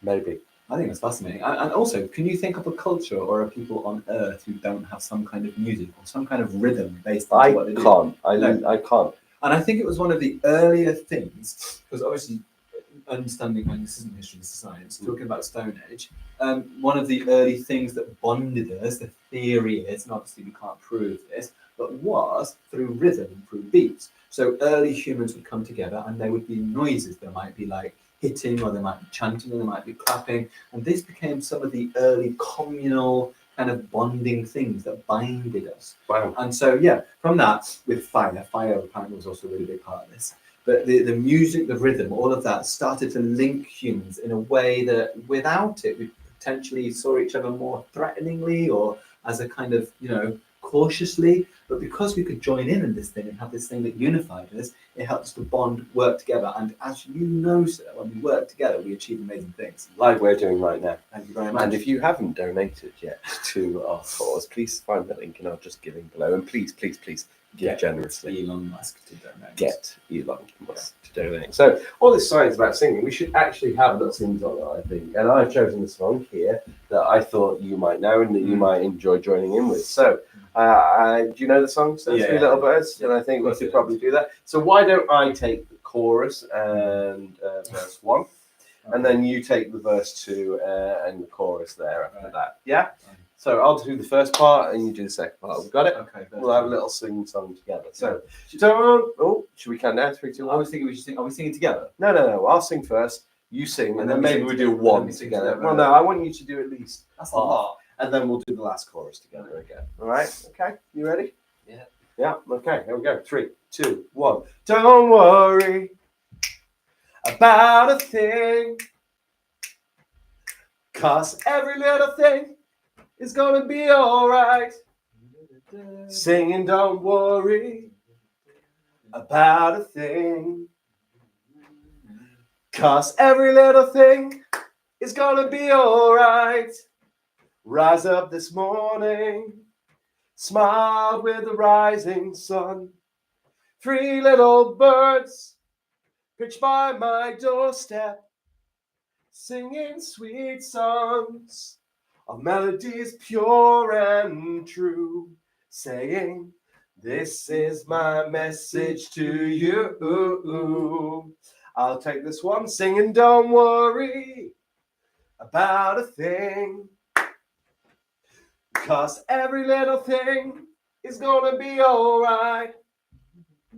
Singing, don't worry about a thing, 'cause every little thing is gonna be all right. Rise up this morning. Beautiful. Smile with the rising sun. Got me smiling. 3 little birds pitched by my doorstep, singing sweet songs Oh, lovely. of melodies pure and true, saying, this is my message to you. Singing, don't worry about a thing, 'cause every little thing is gonna be alright. Thanks for the claps. Singing, don't worry Keep going, sir. about a thing, 'cause every little thing is gonna be alright. Hacker was used as a warning. Carry on. Singing, don't worry. I think you should join in at this point. About a thing, 'cause every little thing is gonna be alright. Singing, don't worry about a thing, 'cause every little thing is gonna be alright. Here we go, last verse. Singing, don't worry about a thing, 'cause every little thing is gonna be alright. Wow, I feel bonded. I feel bonded. And also, I feel the oxytocin. I feel it flowing. through Your my heart body. has never sounded better. No, that's true. And 3 beats every time. I'm getting 3 beats every minute at the moment. Oh, that is fast. Yeah, I'm going at the healthy pace of 3 beats per minute. Wow, that is good. Okay, guys, we are going to go to, I think, what I wanted to get to. Oh no way! We're not doing that now, are we? What, space? I thought I'll we were take up saving space this. a I little think bit. it's going to be a good big thing for the morning. Space is about 3 hours, probably. Big thing for 2 the or 3 morning, hours. big thing for the How morning. many slides we got? No, maybe not that long, actually. We do have some things when it comes to space, by the way. We've got a few little. We've got a floor puzzle. I don't know if that's going to be much help. We've got Planet Quest over here, sir. The solar system giant inflatable. Oh god, I don't know. Oh, I've got little. So I start blowing up some planets. Let's save space then. If you don't want to do space, Well, I let's do go want to do on it, but why is sleep important? Oh, This is a good one, I think, for right now. So let's have a little chat about why sleep is important. Because right now, I think, sir, you feel like sleep is very important to you. Yeah, I don't don't you? even like hearing. Tell us about what you think is important about sleep. What do you know about sleep so far, sir? Well, I know that sleep is a really important time for your brain to rest and to recuperate. And what sleep is doing is it's kind of taking in all the information, all the stuff that's going on in the world around you, and it's giving your brain this little bit of time to kind of start making these connections and building all these things and putting them together. So sleep is a really powerful time. It's a really powerful tool. I'm going to come and just sit down here for a second to talk a little bit more about sleep. So yeah, really powerful tool for your brain to kind of repair, and actually not just your brain, but all over your body. It's a really powerful time for you to kind of rebuild your cells, to rejuvenate and get that kind of energy back. So yeah, I'm aware that sleep's really important. I know some interesting things about sleep. Maybe Sarah's going to talk about this. Sure. Because sleep isn't just something unique to humans, and I think a lot of people think that it's just something that we do because we've got beds and things. But all animals need sleep. It is a vital part of our kind of evolution. It's that time when our brain is going to rest, to settle, to recuperate. And I'll tell you something interesting, sir, that I learned from reading a book about whales. Yeah. Now, when I say whales, obviously I'm talking about the country, but I'm not. I'm talking about the mammal that is linked to us. Now, what do you know about a whale, sir? Where does it live? Space. Yeah, space whales is exactly what I'm talking about. However, there are some whales on Earth that live in the water. Now, there's one thing about the water is it's not the best place to suddenly fall asleep. No. Because you could drown if you're a whale, because whales do Can't breathe the water. They hold their breath for a long time. They're very good at holding their breath. Even better than humans do. I'm pretty good, like 40 seconds. Yeah, you can do at least 40 seconds. What they're able to do, Can we be? Sorry, let me just check. We can both be seen. Okay, I think we can. your brain is separated into these two hemispheres, which I think this is demonstrated quite well over here. And as you know, sir, the opposite hemisphere controls the opposite part of your body. So your right hemisphere is dominant in the left side of your body, and the left hemisphere is dominant in the right side of your body. This is actually Mr. Keeling saying that's why sometimes when I poke a little bit just there are little things that go on. I don't want to do it too much. Are you okay? You're all right. You didn't notice anything, did you? No, good. So these two different hemispheres of the body. Now, what a whale is able to do is a whale is able to sleep a hemisphere at a time, and it's able to it's able to keep part of its brain going on a kind of basic function level, keeping it going, just sort of being steady, whilst putting one of the hemispheres. Did I say hemisphere? It is hemispheres, isn't it? To sleep, and then it's able to do the other one on the other side. That's so weird. Yeah, it's pretty amazing, isn't it? Yeah. And it shows that this sleep is absolutely right. Obviously, when it's out hunting and doing its thing, both hemispheres are completely awake and it's using it and doing its thing. In that sleep period, it can't completely shut its body down. I just thought that was an interesting little nugget to go with Quite sleep. a nice little factoid. Actually, one thing that I wanted to pick up on that you kind of just mentioned there, so was about how it's natural for all creatures to sleep. But actually, one thing that I was looking at university, I can't remember the researcher who kind of presented this, but it was just how far removed our sleep is from what natural sleep is for animals. And he was kind of arguing that we get into this bed that humans have designed for comfort. We're surrounded by technology now that helps us to sleep. We set an alarm clock that isn't natural. We don't wake up on our own. We watch television before we go to bed. We have all these screens around us. We have noise-making machines. We have curtains to block out the natural light that would, help us to sleep and help us to rise. And we are so far removed from the natural world that our sleep is just completely artificial. Yeah. I mean, I know that sleep is an increasingly difficult thing for children to do because they have these little devices, don't they, sir? And these little devices. Alarm clocks. Well, I'm actually not talking about alarm clocks. I'm talking about a little device that produces quite a lot. Radio alarm clocks. You are very close when it comes to radio alarm clocks. I'm not talking about Calculator radio alarm clocks. I'm talking about calculator radio alarm clocks. Children are really into calculator radio alarm clocks at the moment. And they stay up all It's been night. the same since the 90s. Some things don't change. Some things don't change. Some things don't change, and they stay up all Like night. those clocks that look like, like Wallace and Gromit or Simpson. Yeah, they do. Oh, you press the button. You press the I button. caramba! Yeah. Or more cheese, Gromit. Yeah. That's it. Things don't change. Things don't change. Good point. Right, where were you, sir? You were talking about devices keeping children awake. Yeah, so a lot of these devices, they produce something known as the blue light. Yes. And this blue light, we'll probably talk about all that as well, won't we? I don't think this is part of it, really. No, it's just a little bit of a pre-chat, isn't it? It's just, this is a nice little one-without combination. Conversation Street. How's this preamble working for Mr. Ferris? I think more preamble. Well, tell us about this blue light and filter. And So all that. the blue light is What does it actually do? well, it's right bad, isn't it? Is it, Yeah, it's right bad. Light, or you just I say know that what it does is it does something because of the filter for it. filter in it. It needs for let's bad, isn't put that away, right? So why is sleep important? Maybe we can, We'll have another coffee. we can go. Do you want anything, sir? No, I'm good for now. Thank you, sir. So why is sleep important? So what is good quality sleep? Why is sleep so important to my physical and my mental health? And how do I know if I am getting enough sleep? Well, I can tell you that currently, I can tell you currently that we are not getting enough sleep, but that is because we are trying really hard to raise lots of money so that we can get wonderful technology in school to help our children out.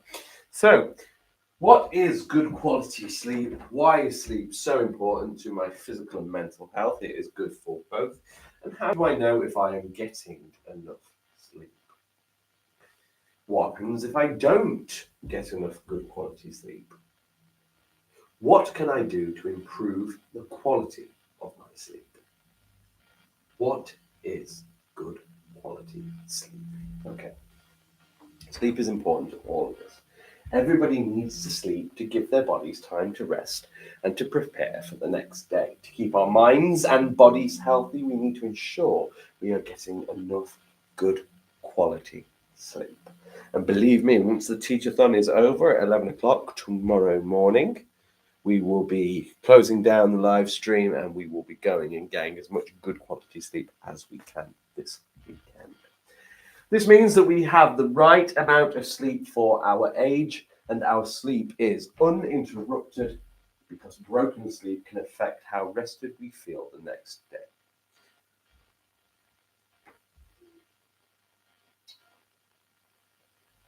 When you have good quality sleep, you wake up feeling refreshed, energized, and focused. So if you're waking up and you're not always feeling like that, it might be worth talking to a doctor just so that they can check that you are getting regular sleep.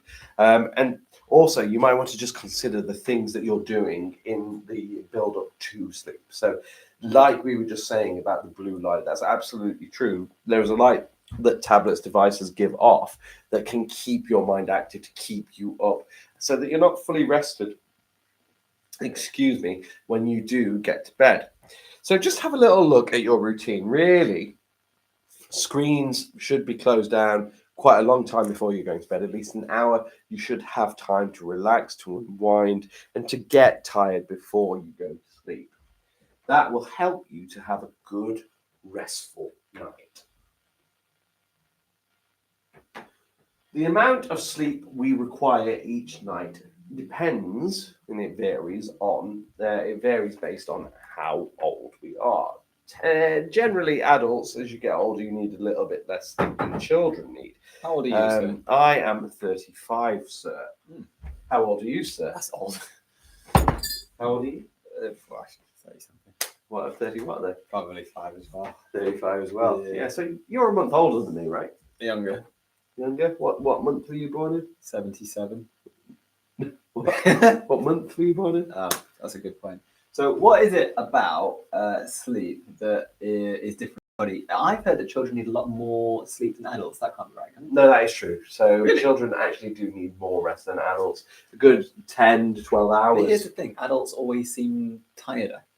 More tired. Well, that's More true. tired. More tired. Tired. Adults do always seem More tired. tired, yeah. But I think adults have a lot of responsibilities that do tend to tire them out during the day, and we're generally older, so our bodies do get tired more quickly.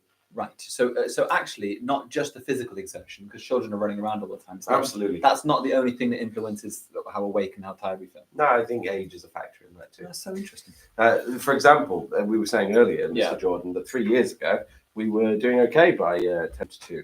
Yeah, well, I was. I think you was. You were the one I flagging was last time. flagging a little bit But last not time. you. You were doing amazing right now. Thank you, sir. I'm really impressed. Great. Yes, the amount of sleep we require each night varies depending on how old we are. Now, it doesn't necessarily just depend on that. There's a wealth of factors that play into this. And also, different adults require different amounts of sleep. So some adults may feel rested after about 6 or 7 hours, Right. Whereas other adults may need 8, 9, maybe even 10 hours sleep to feel fully rested. I've heard that some adults only have like a few hours sleep. Some do, and actually, there's different patterns of sleep that have been invented over the years and been trialed. I can't remember who the scientist was who tried to optimize their time because they thought that sleeping was a bit of a waste of time, and they thought that because you slept, you wasted half of your life. Well, not half of your life, maybe more like a third if you're sleeping 8 hours a day of your life sleeping when you could be productive, could be doing things. So they invented a pattern of sleep that they thought would work, where you would be up for 6 hours and then you would take a half an hour nap. Right. You would then wake up after half an hour, you would work for another 6 hours, and then you take another half an hour sleep and then repeat that pattern indefinitely. That's fascinating. Didn't really catch on.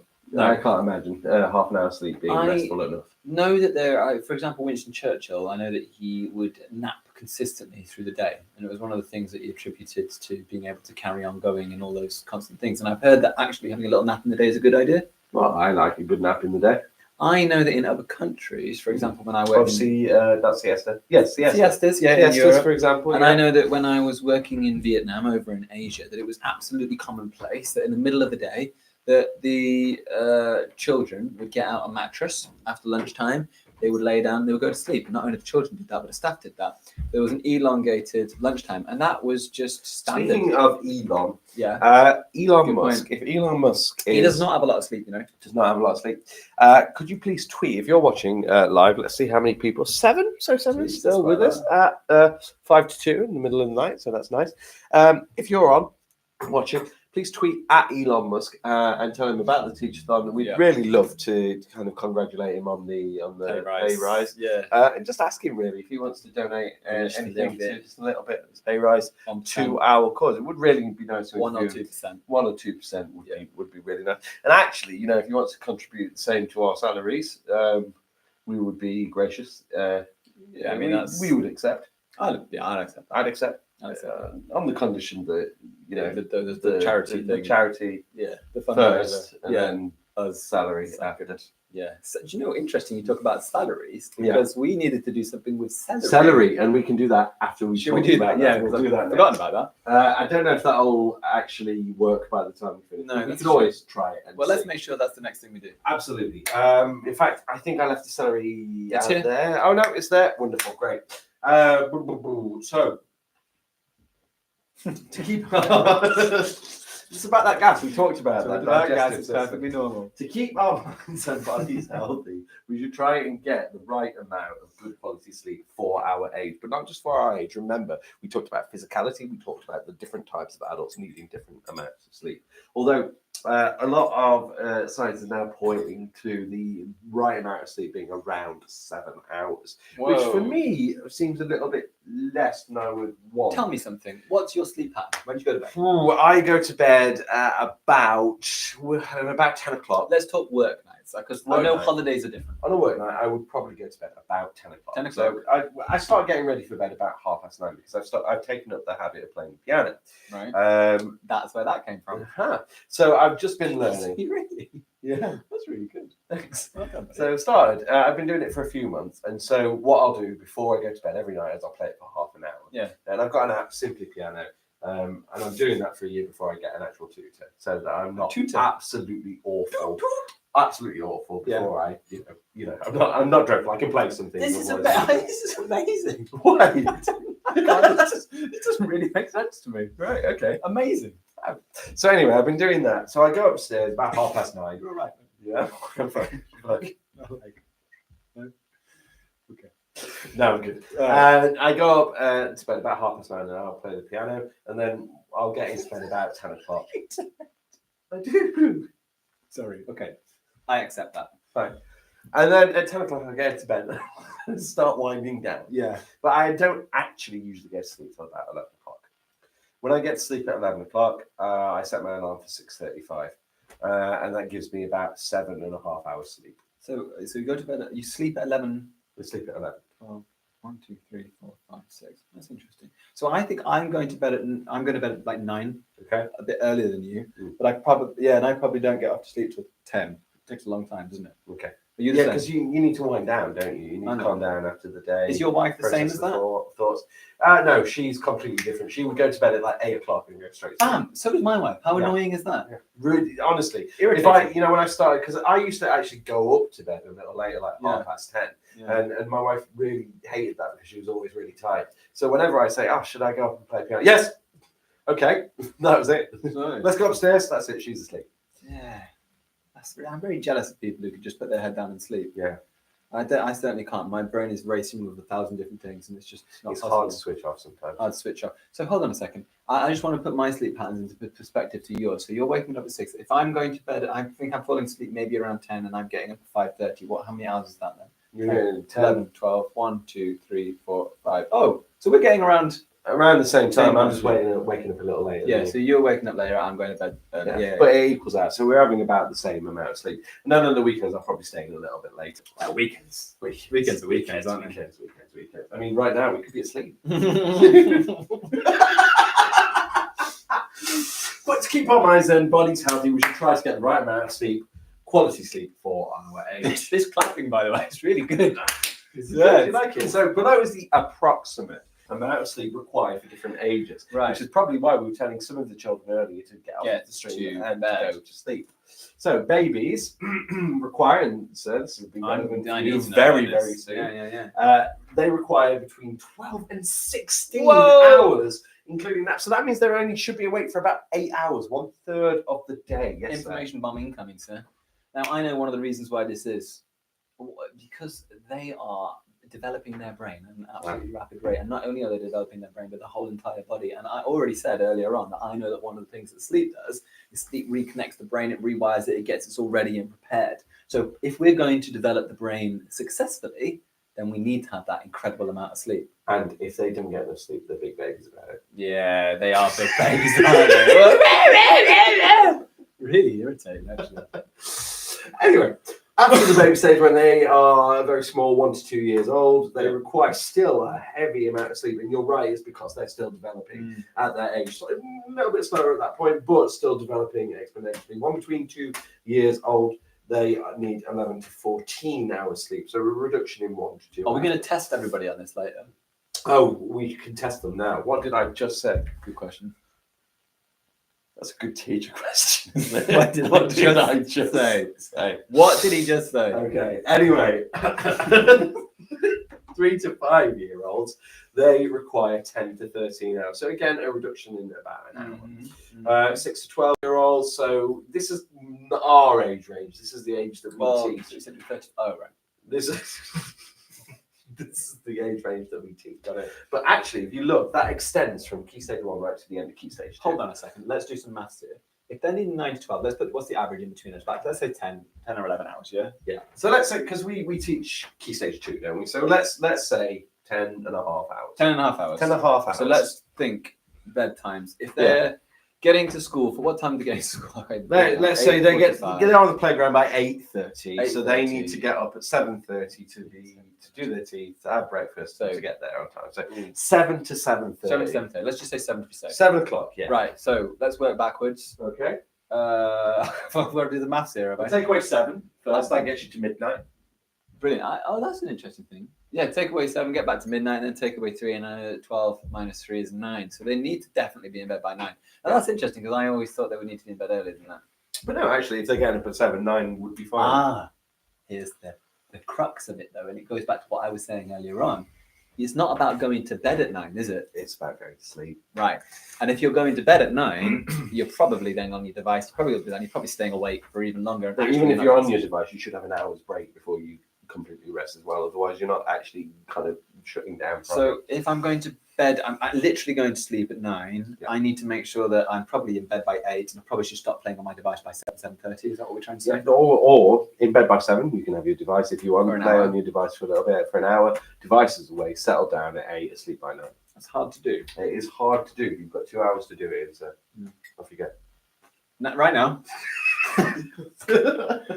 Yeah? No, you don't get it. 13 to 18, so we're talking secondary school into college at this point, 8 to 10 hours. And then adults, it says here. Irritatingly, the baby's got in the way of the number, the range. There we go. Oh. That was 7 to 9 hours Right. anyway. 7 to 9 hours.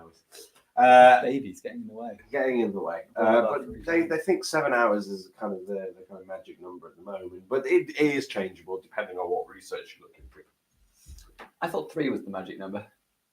Not for sleep. Right.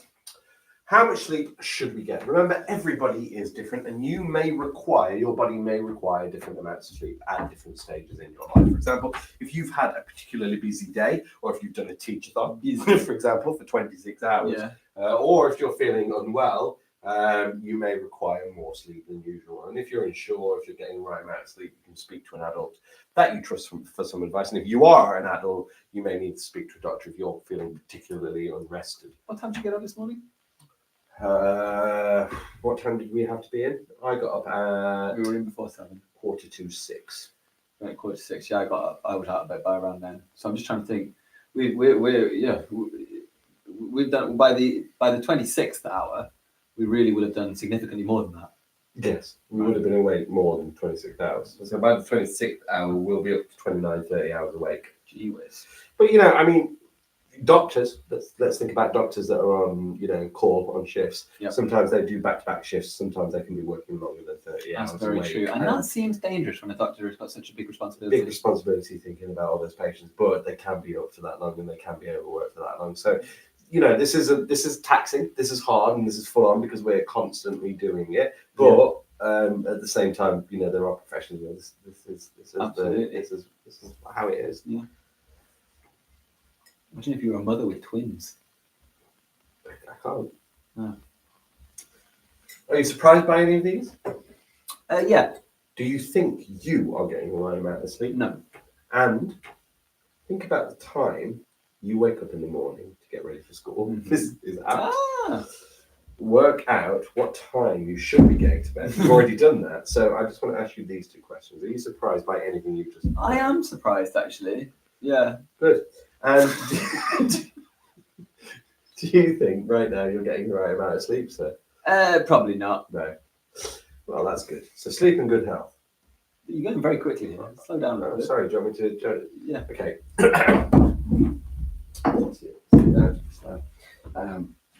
There are many benefits to our physical and No, you have to go a little bit faster. That's not that's annoying, is it? No, it's not annoying. Right. It's really sleepy. Look at how many viewers we've got, and let's see if it's All right. increasing. There are many. It was 7 last time. 86. No, it's not. it's nice, 8. Right. Well, that's more. So it's It not is. that annoying. There are many benefits to our physical and mental well-being. We've got another child on the chat. I'm going to have to block them. Sleep. What's that? Sorry. Just a child came on. Sorry, it's too late for children. What, chatting? Yeah. I thought we turned the chat off, sir. We did for... It is now off for the children. Sorted. There are many mental well-being that come with a good night's sleep. Good quality sleep has a positive impact on both physical and on mental health. There's been a lot of... Mr. Ferris has been very involved in the chat. I need to update you on some of these Come on then. comments. Well, let's pause at impact on our health. and Now, let's when see you what's say been going on. pause, are you talking about the little hands of dogs? Yeah. No. So what's Mr. Ferris been saying? Right. Well, he has been saying, well, we've gone quite a long way back because we have not included some of this. I think back to our singings, the Right. Maoris he was talking about were doing these songs, these chants for greetings. Right. And I guess that's all that we were talking about, all these different cultures, all these different things. So, and the haka was used as a warning. I did So- read that out. You did. I did read that out. What is sleep? It was a question. The longest ever recorded dive by a whale was made by the Cuvier's beaked whale, which lasted 222 minutes. Now, I did know that some whales could go down for like an hour and a half, 2 hours. Yeah. Which would be about 120 minutes. So Yeah, actually, that's almost double that length. that is which a long time. is a long time to be down there. How many hours is that? What was it again? 220. 220. So Two. 180 would be 3 hours, about 3 hours 40. Wowzers. Dr. Huberman. Lots of baby sleep with lots of clapping and giggling. So is sleep and coffee. That's where we got to. Wow. I know. We're updated on the chat. That is good. And are we still at 8?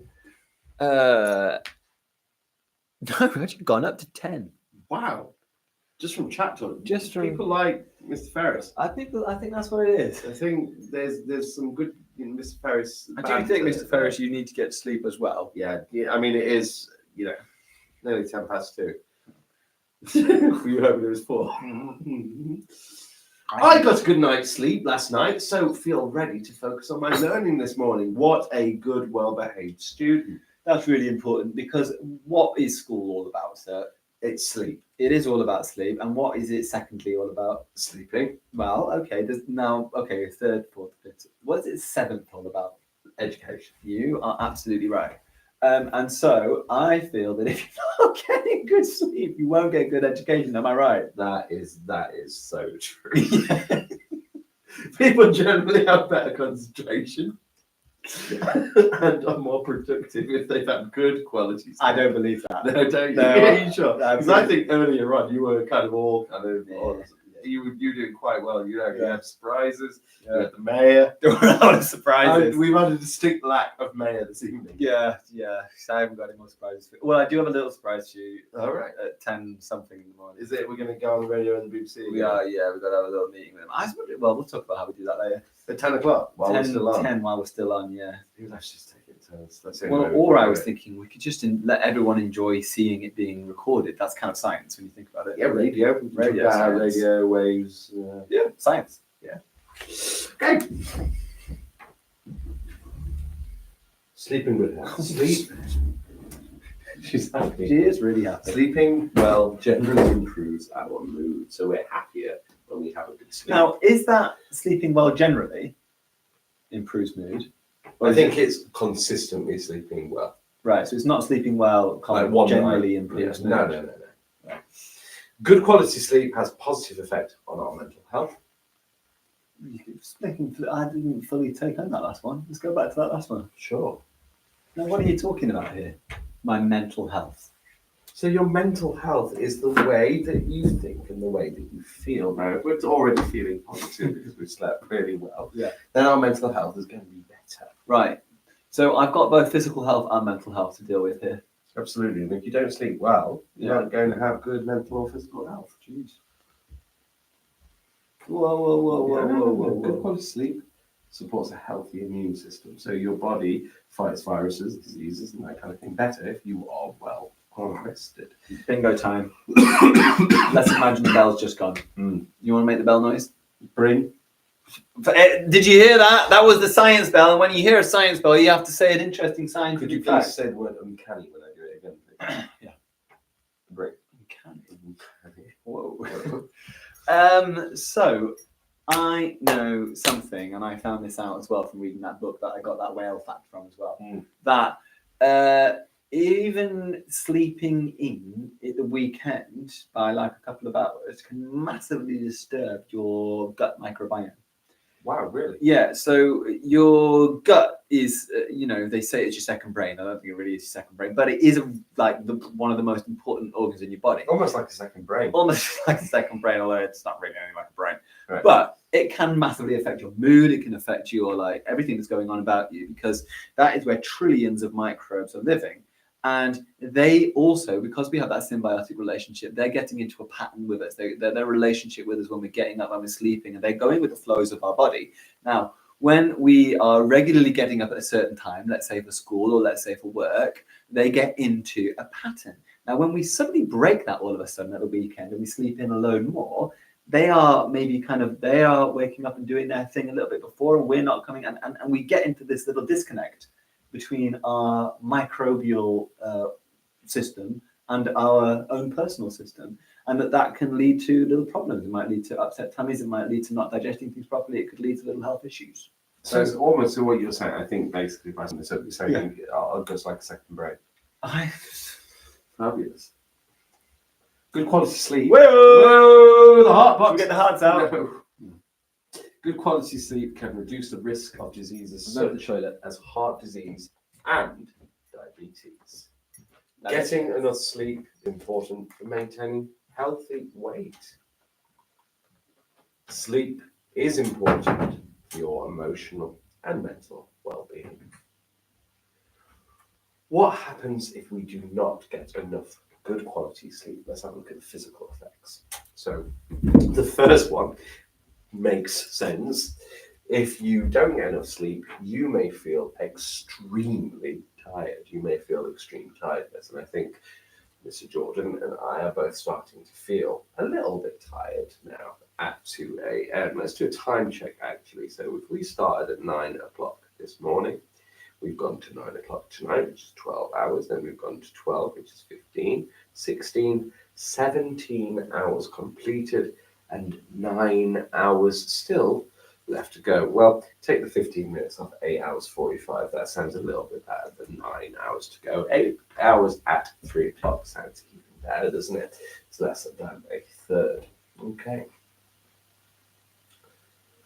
Some people may feel dizzy or sick, and then even if you're just missing a little bit of sleep, you can start to feel a little bit dizzy and a little bit sick. And that's why it's important that Sir and I take care of each other tonight and just check in and make sure that we are doing okay. We're not feeling this way, because you may experience this extreme tiredness. Your body may start to ache, and again, because I haven't slept tonight and Sir hasn't slept, we are starting to feel, speaking for Sir, but I am starting to feel a little bit achy now. My limbs are starting to ache because of the lack of sleep.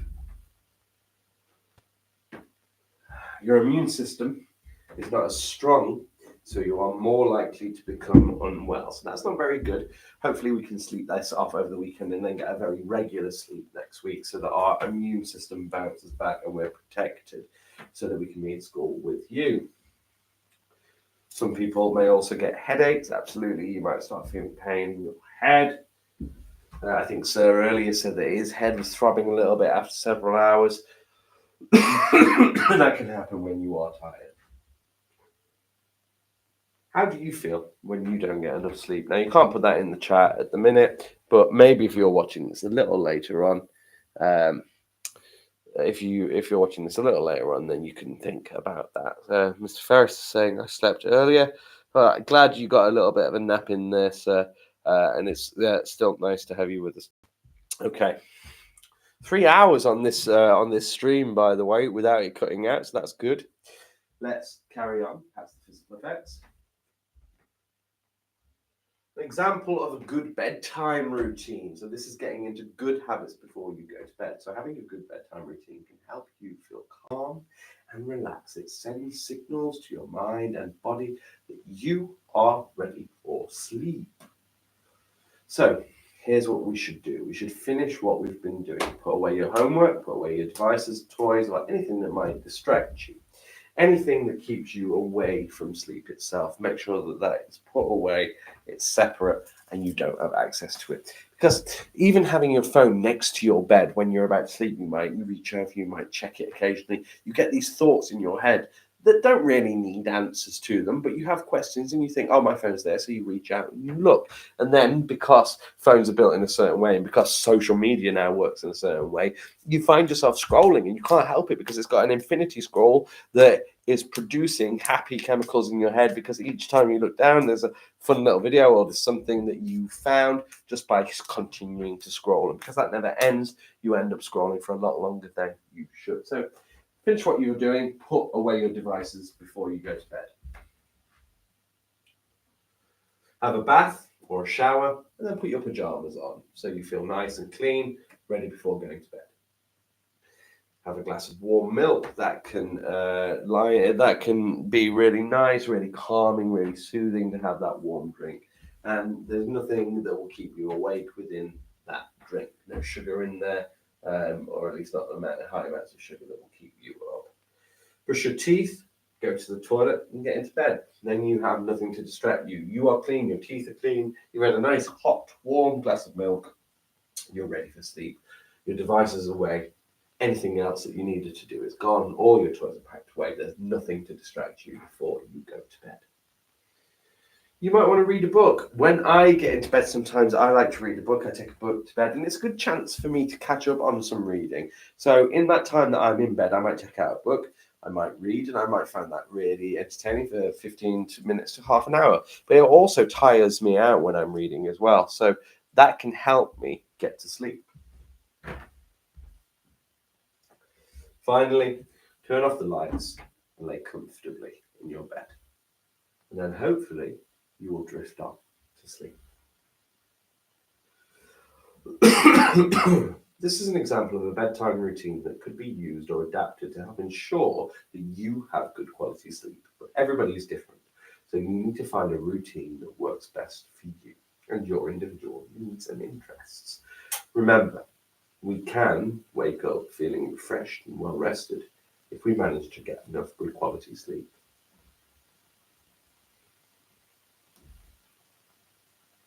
Good sleep habits begin in the daytime, so not just at night. Try and spend some time outside. Being outside is great for you. Being with nature, it's good for your mental health, your emotional health. It's also good for your physical health. Being out time and being as active as possible, exercise and burn that energy off will ensure that the body is ready for sleep to heal, to recover, to recuperate at night. Diet is also something that can affect your sleep. So try really hard to avoid any heavy meals, any sugary foods and drinks or caffeine close to bedtime. Caffeine can be found in drinks like tea and cola, and it can also be found in chocolate. Caffeine is a chemical that will keep your mind up and keep your mind alert. And it's not something you want if you are settling down into bed and if you are going to sleep. So something to avoid if you are trying to get into a good habit of sleep. Having a good bedtime routine can help you to feel calm and relaxed. It can also send signals to your brain that you are ready for sleep. Try to avoid screen time close to bedtime. Spending time watching TV or playing on a device can stimulate your brain and affect the way you fall asleep. Alternatively, you could read a book, listen to some calming music, take a bath, or listen to an audiobook. All very good sleeping habits. Try and have a regular time to go to sleep. Now, you'll notice that if you go to bed earlier, you'll start to feel tired earlier, and that's because your mind and your body get into a regular routine. So please try going to bed just that little bit earlier and see if you can get your body into that good routine of sleep, particularly if you know that you're going to sleep too late and you're waking up tired.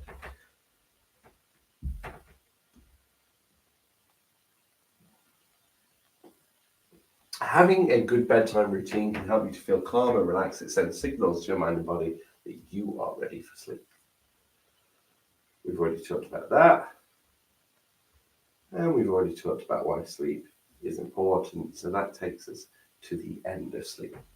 Now, what we're going to have now is we're going to pause our slides again for a moment because we don't want to go through all of these just yet. We don't want to get to the very end of our slides at the moment. So I'm going to take one of those books that I said that I would talk about earlier. I'm not going to take Sir's book because Sir was the one that wanted to read you the story of Charles Dickens, and he wanted to talk a little bit about Charles Dickens. What I'm going to read you is the story of Sir Isaac Newton, and that's what we're going to start now. So let's just tilt that as best we can. Maybe a bit lower. There we go. And come a bit closer maybe as well. So, who was Isaac Newton? The #1 New York Times best-selling series. Who? HQ. Starting off, we have, and this is a very long book, we have Who was Isaac Newton at page 5, and then we have Lonely Boy, which takes us up to page 24. I'm going to start reading some of this. Now, do you think? What do you think about doing another little ghosty experience? I think I'm going to read, so and give you a little bit more of a break. Oh well, I'm done with the break now. No, I think have a little break. I'm going to read. All right, you read. And then after I've read this, we'll get the set. In fact, do you want to start setting up the celery? Get it ready, get the food colouring and everything. We'll do the celery, and then we'll do our ghostly experience after that. Brilliant. Okay. So, who was Isaac Newton? In 1665, a terrible sickness swept through England. It was called the plague. It caused huge swellings all over the body and made people's skin turn black. There was no cure. Most people who caught it died a quick and painful death. Any people lived crowded together was dangerous. Any place, people lived crowded together was dangerous. Because the plague was very easy to catch. No one knew what caused it or how to protect themselves against it. The only way to stay safe was to go to the countryside, where there were fewer people to catch it from. A 23-year-old student named Isaac Newton had to leave Cambridge University and flee to his mother's farmhouse. He didn't really mind. He had always been a loner. He didn't have friends he would miss. At his mother's house, he spent time doing what he did best, thinking about the universe. One day, he saw an apple fall. He began to wonder what pulled the apple towards the earth. And so, according to the famous legend, which might even be true, young Isaac Newton thought up the idea of gravity. There we say, which might even be true. We don't know 100% that the apple did fall. People believe the apple may have fallen, but not actually fallen on his head. The plague years were a terrible time for most people, but not for Newton, no. For him, they were a wonderful time of discovery. And not just about gravity, he came up with enough new ideas to keep him busy thinking and writing for the rest of his life. His ideas helped people understand how the universe worked in a new way. After 18 months, Newton went back to Cambridge, but he never did make many friends. He was jealous and unfriendly, and he lost his temper easily. He wasn't a very nice person, but he was one of the greatest scientific geniuses who ever lived. So that's quite interesting, isn't it? Because earlier we were reading about Albert Einstein, and that was quite different because he was a very nice person who used his fame to help others and was really caring. But actually, when we look at Isaac Newton, who is still well respected and remembered, wasn't a very nice person, but did make major discoveries and do amazing things. Maybe not personally or with friends or in that manner, but enough so that he should be remembered for the contributions that he's made to science. Chapter 1, Lonely Boy. Isaac Newton was born in Lincolnshire, England, on Christmas Day, 1642. Mentioned earlier, we used to travel to Skegness a lot when I was a child. That was in Lincolnshire. Because England used a different calendar then, his birthday is also given as January 4th, 1643. He didn't seem to have a great future at first. It didn't seem he had any future at all. He was born too early. He was weak and so tiny he could fit into a quart mug. No one thought the sickly baby would live, but he did. His father, also named Isaac, had died 3 months before his son's birth. He had been a well-off farmer, but he couldn't read or write, not even enough to sign his name. The English Civil War. Newton was born right at the beginning of the English Civil War. During his childhood, the king and Parliament were locked in a bloody struggle. In 1649, when Newton was 6 years old, King Charles I was put on trial and beheaded. A strict government with no king took power. 11 years later, in 1660, the monarchy was restored under Charles II. Although Newton's family was not personally involved in the war, the violence and uncertainty of the time had an impact on his childhood. When Isaac was only 3, his mother, Hannah, got married again to a minister named Barnabas Smith. Smith wanted a wife, but not a son. Hannah agreed to move into her new husband's house, leaving Isaac behind with her parents. Little Isaac almost never saw his mother, and he was very lonely. Sometimes he would climb a tree so he could stare at his mother's new home. He hated his stepfather so much that he imagined burning down their house with him in it. When Isaac was 10, however, his stepfather died. His mother moves back, bringing with her a half-brother and 2 half-sisters for Isaac. Isaac went to the little local village school, which didn't teach much beyond how to read. He seemed unusually intelligent. So Hannah decided to send him to a better school. 13 more, sir. I'm going to get some soil. Do you think we should plant plants as well? Sure. The King's School.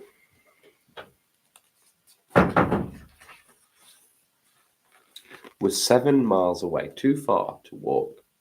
So Isaac lived with the Clark family in town. The family later said that while he lived there, Isaac fell in love with Clark's daughter, Catherine. If this is true, she was the only girlfriend he ever had.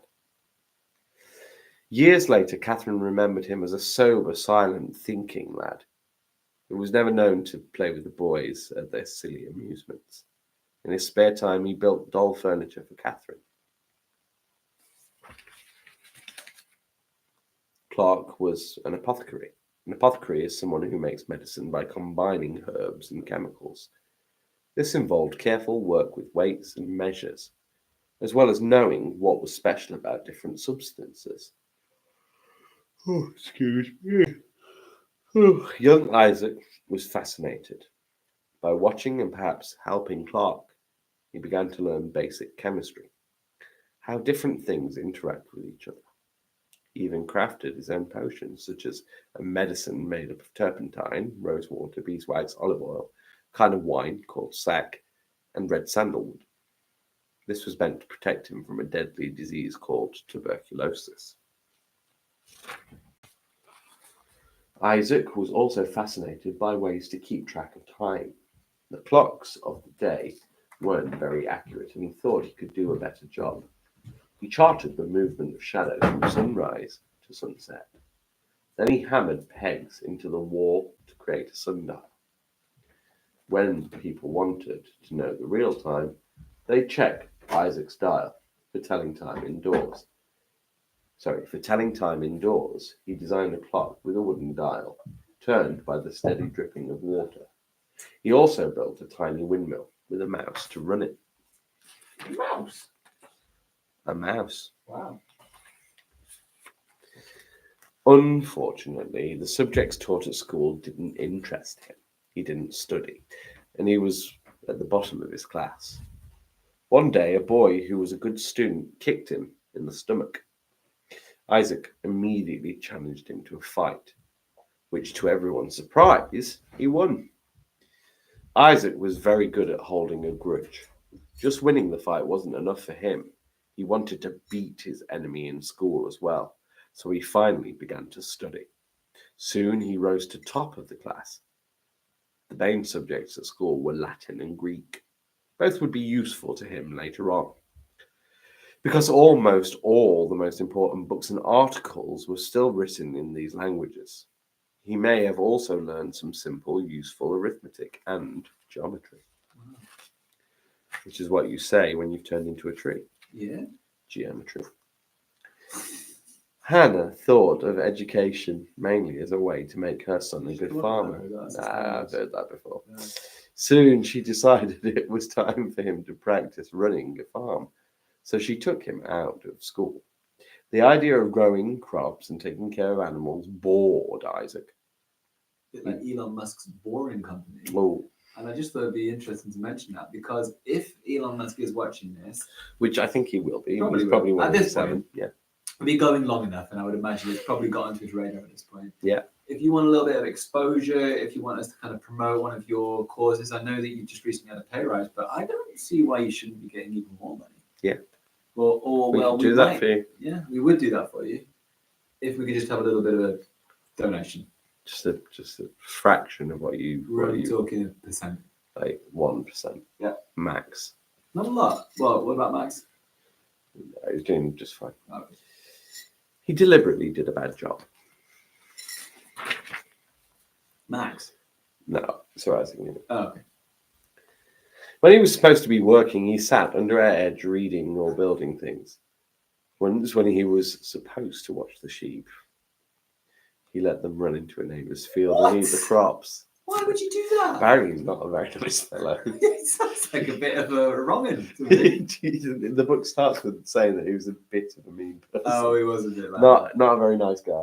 Do you know what? We all get the brilliant. opportunity. Do you know what? I find that interesting. That's big. This is science, really. Mm. Is that we can do bad things in our life, and we can make lots of mistakes, and we can, do that because we all get the opportunity to do something great in our life. We all get the opportunity to be forgiven for the wonderful things that we do. Mm. I can think of many figures in life, scientists alike and great discoverers, who did things that by today's standards we might find questionable, but there was something that they did also that was amazing, revolutionized the world, and for that they're remembered.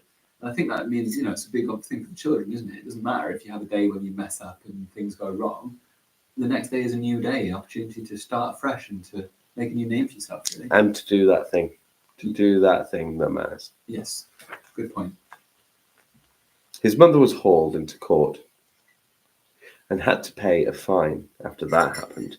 Isaac was not turning into the kind of farmer his mother had hoped for. And that takes us to chapter 2, where Sir Isaac Newton went to Cambridge, but I believe so. I've got a few things I'd like to do. Is that okay, sir? Yeah, you've got a few things that you would like Is that to do. all right? And Absolutely. I don't want to, intrude on, because I'm really enjoying that book. Oh, we'll read more of it. We'll read all of it. As it stands, he seems like not a very likable fellow. I don't think I'm not so. sure things are going to change. Later, I would love to hear about Charles Darwin. You're as going to well. find out all about Charles Darwin. Don't you worry about that. what would you like to do right now, sir? Well, sir, I've got a couple of little experiments that I'm going to set up, and one of those we were looking at. Well, do you know what? I'm going to update on the capillary action, and then what we're going to do is we're going to then look at another kind of capillary action, not caterpillar actions, actually, sir. Capillary action. And these caterpillar actions, are we talking about the kind of bulldozer caterpillars? No, we're talking about cabbage caterpillar. Oh no, you're thinking of JCBs is what we're talking about. Just JCBs. Right, I'm going to just slightly move this over here so that we can get the action station over there. I'm going to move this micro to this position here. We're making quite a mess, aren't we, sir? Yeah, it's very messy in here. And I'm going to put this onto HDMI 2. Brill. And over here, we're going to move to have a little look at some of the things that we set up a little bit earlier. And one of the first things that I want us to have a little look at is the capillary action. And then what we're going to do is we're going to set up a new experiment, something that we can tune back into and check how it's going. And so did we bring those food dyes back in from the kitchen, or did they get left in the kitchen? They might still be in that bag in the kitchen. Would there be any chance of you recovering those? That is very kind. I think we left them there. So, in the meantime, Mr. Keeling is going to go and get the food dyes, and I'll tell you a little bit about that experiment and what's going to happen, because I can't guarantee that it's definitely going to work, but we do have some celery here, and what we're going to try and do is we're going to see if the celery will absorb some of the food dye. We're going to see if they will get sucked, a similar sort of capillary action thing through this celery. So that is what we are going to try and achieve, but we're going to do that when the dye comes back. So the first thing I'm going to do is we're going to check on something else that we had set up to do with capillary action, which was earlier on. You might remember, it was a little while ago now, that we set up an experiment, a little bit of a spur of the moment experiment, to have a look at different colors and how they might be absorbed. And well, we have some interesting new, put that there. Brilliant. I wonder if I zoom in one. Oh, whoa. Right.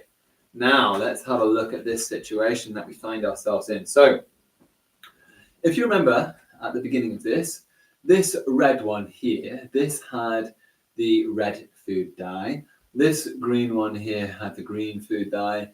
And this yellow one here had the yellow food dye.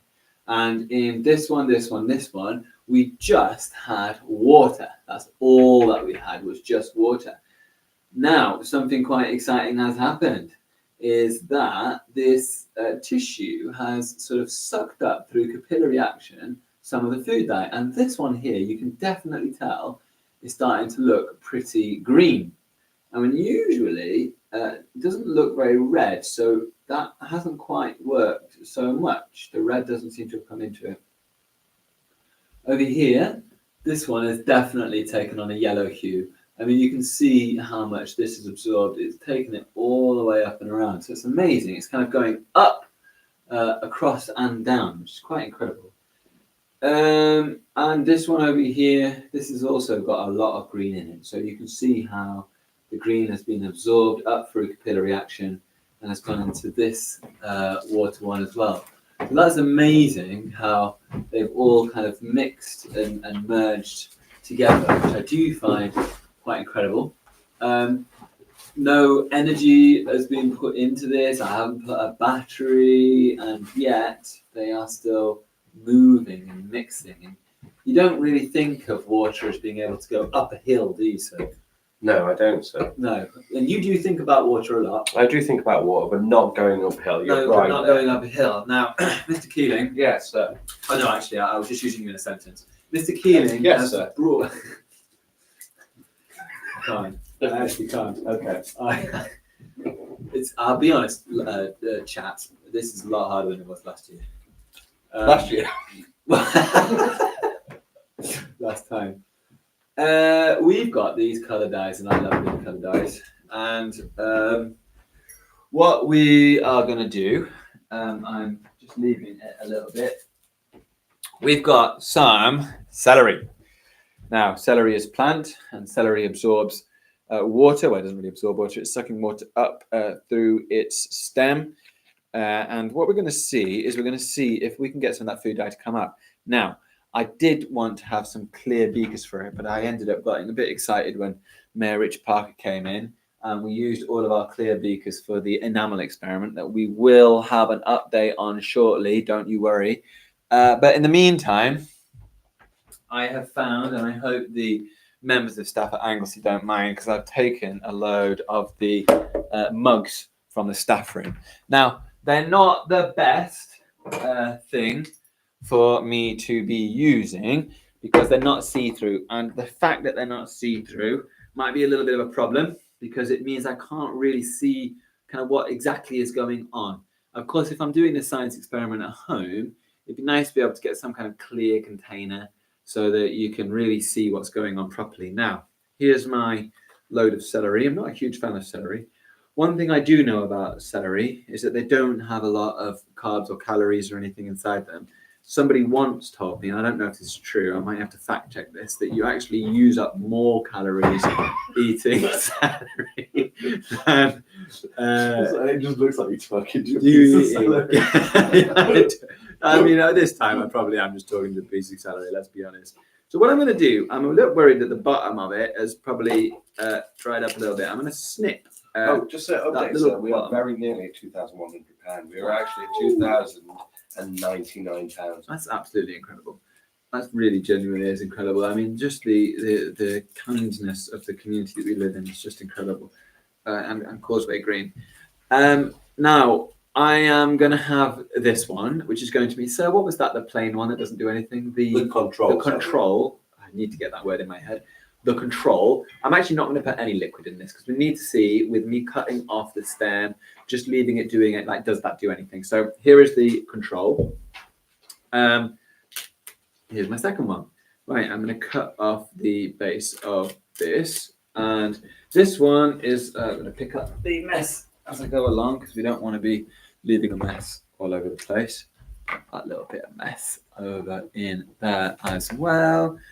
With this one, I'm going to pop this into this one. This one, I'm going to go and put some, in fact, you can, no, in a second, you're going to follow me around to the sink and you're going to watch as I fill these up with the food dye. So I fill that one. Here I've got another one. Now it's important to cut off the bottom. Why is it important to cut off the bottoms there? Well, what happens probably is a bit of it's dried out and it doesn't have easy access to the bits and bobs that we need to have access to. And what are the bits and bobs, sir? That's a great question. You don't have to keep lying. That is a great question. All right. Do you know what? I love questions. I know you do, sir. Absolutely love questions. Right. So you're going to come around with me. I'm going to move this around this way. Do you know what? I think we should do a fifth one with just plain water.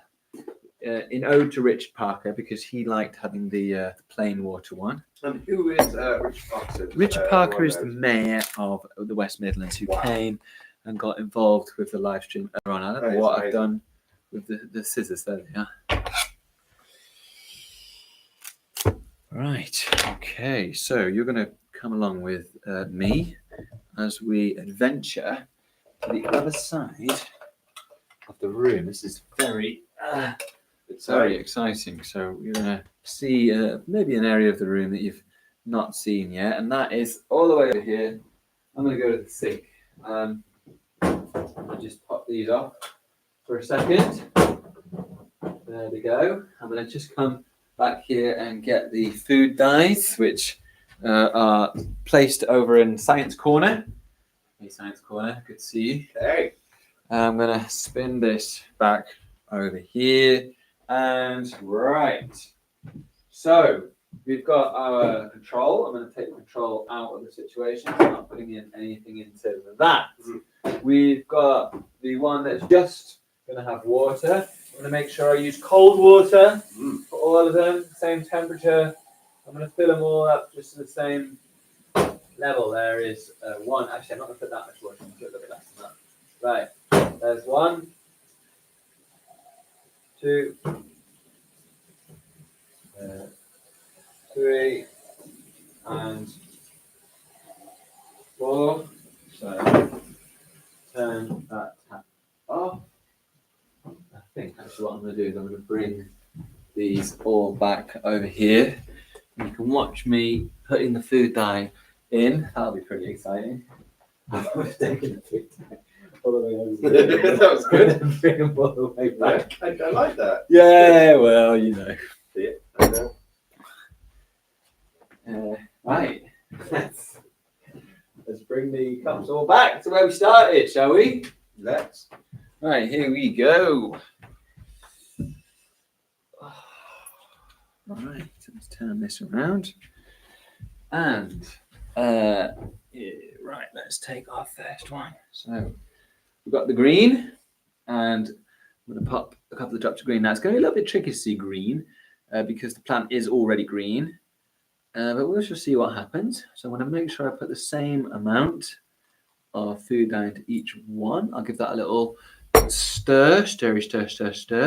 And we'll keep checking And are in. you stirring that with the celery? I decided to stir it with the celery. Now, we had the option of getting a separate stirring device, but I thought, considering the shape and design of the celery, that you might as well just use celery. Yeah. This one is going to be yellow. Okay. Right, let's get the yellow out. How you doing? Yeah. Good. Oh, mate, amazing. Do not regret doing this at all. No? No. Stir with that. Put that over here. I've got a feeling this might be the last 26-hour thing we do. I have a feeling that this is the last Teach-A-Thon, yes. I'm going to put the red in there, make sure it's the exact same amount. It's very important that we measure these out equally. So I've put the exact same amount into each one, or else it's not a fair test. Stir. I'm going to leave that over here. And I'm going to put that's the water, that's got no dye in it. And this is just plain old plain. So what we've done, we set up all those experiments. And what we're going to do is we're going to come back in and have a look at it. Now, next thing is next. I want you to come and join me back in Science Corner. So I'm going to make sure that the stream... Oh, hold on a second. You're not meeting me in Science Corner because... What is this? It feels like, once again, we're going to find out about something rather spooky. Something unusual. Something mysterious. Maybe a Twilight Zone. Twilight Zone? You've just entered. You have just entered the Twilight Zone. Now, is it right that we're going to go on a little exploration, sir, or are you going to... We're going to do one more test. So Right, one more test. we're going to So, see if we can discover the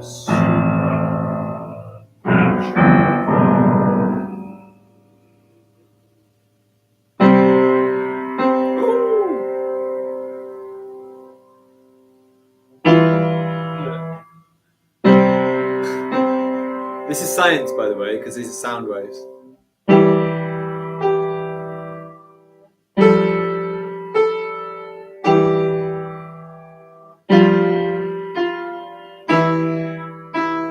Three bags full.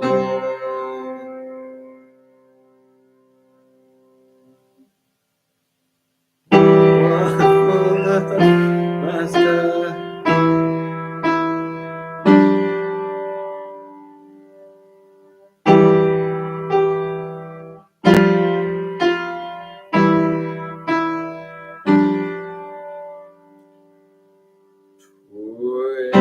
Twinkle, twinkle.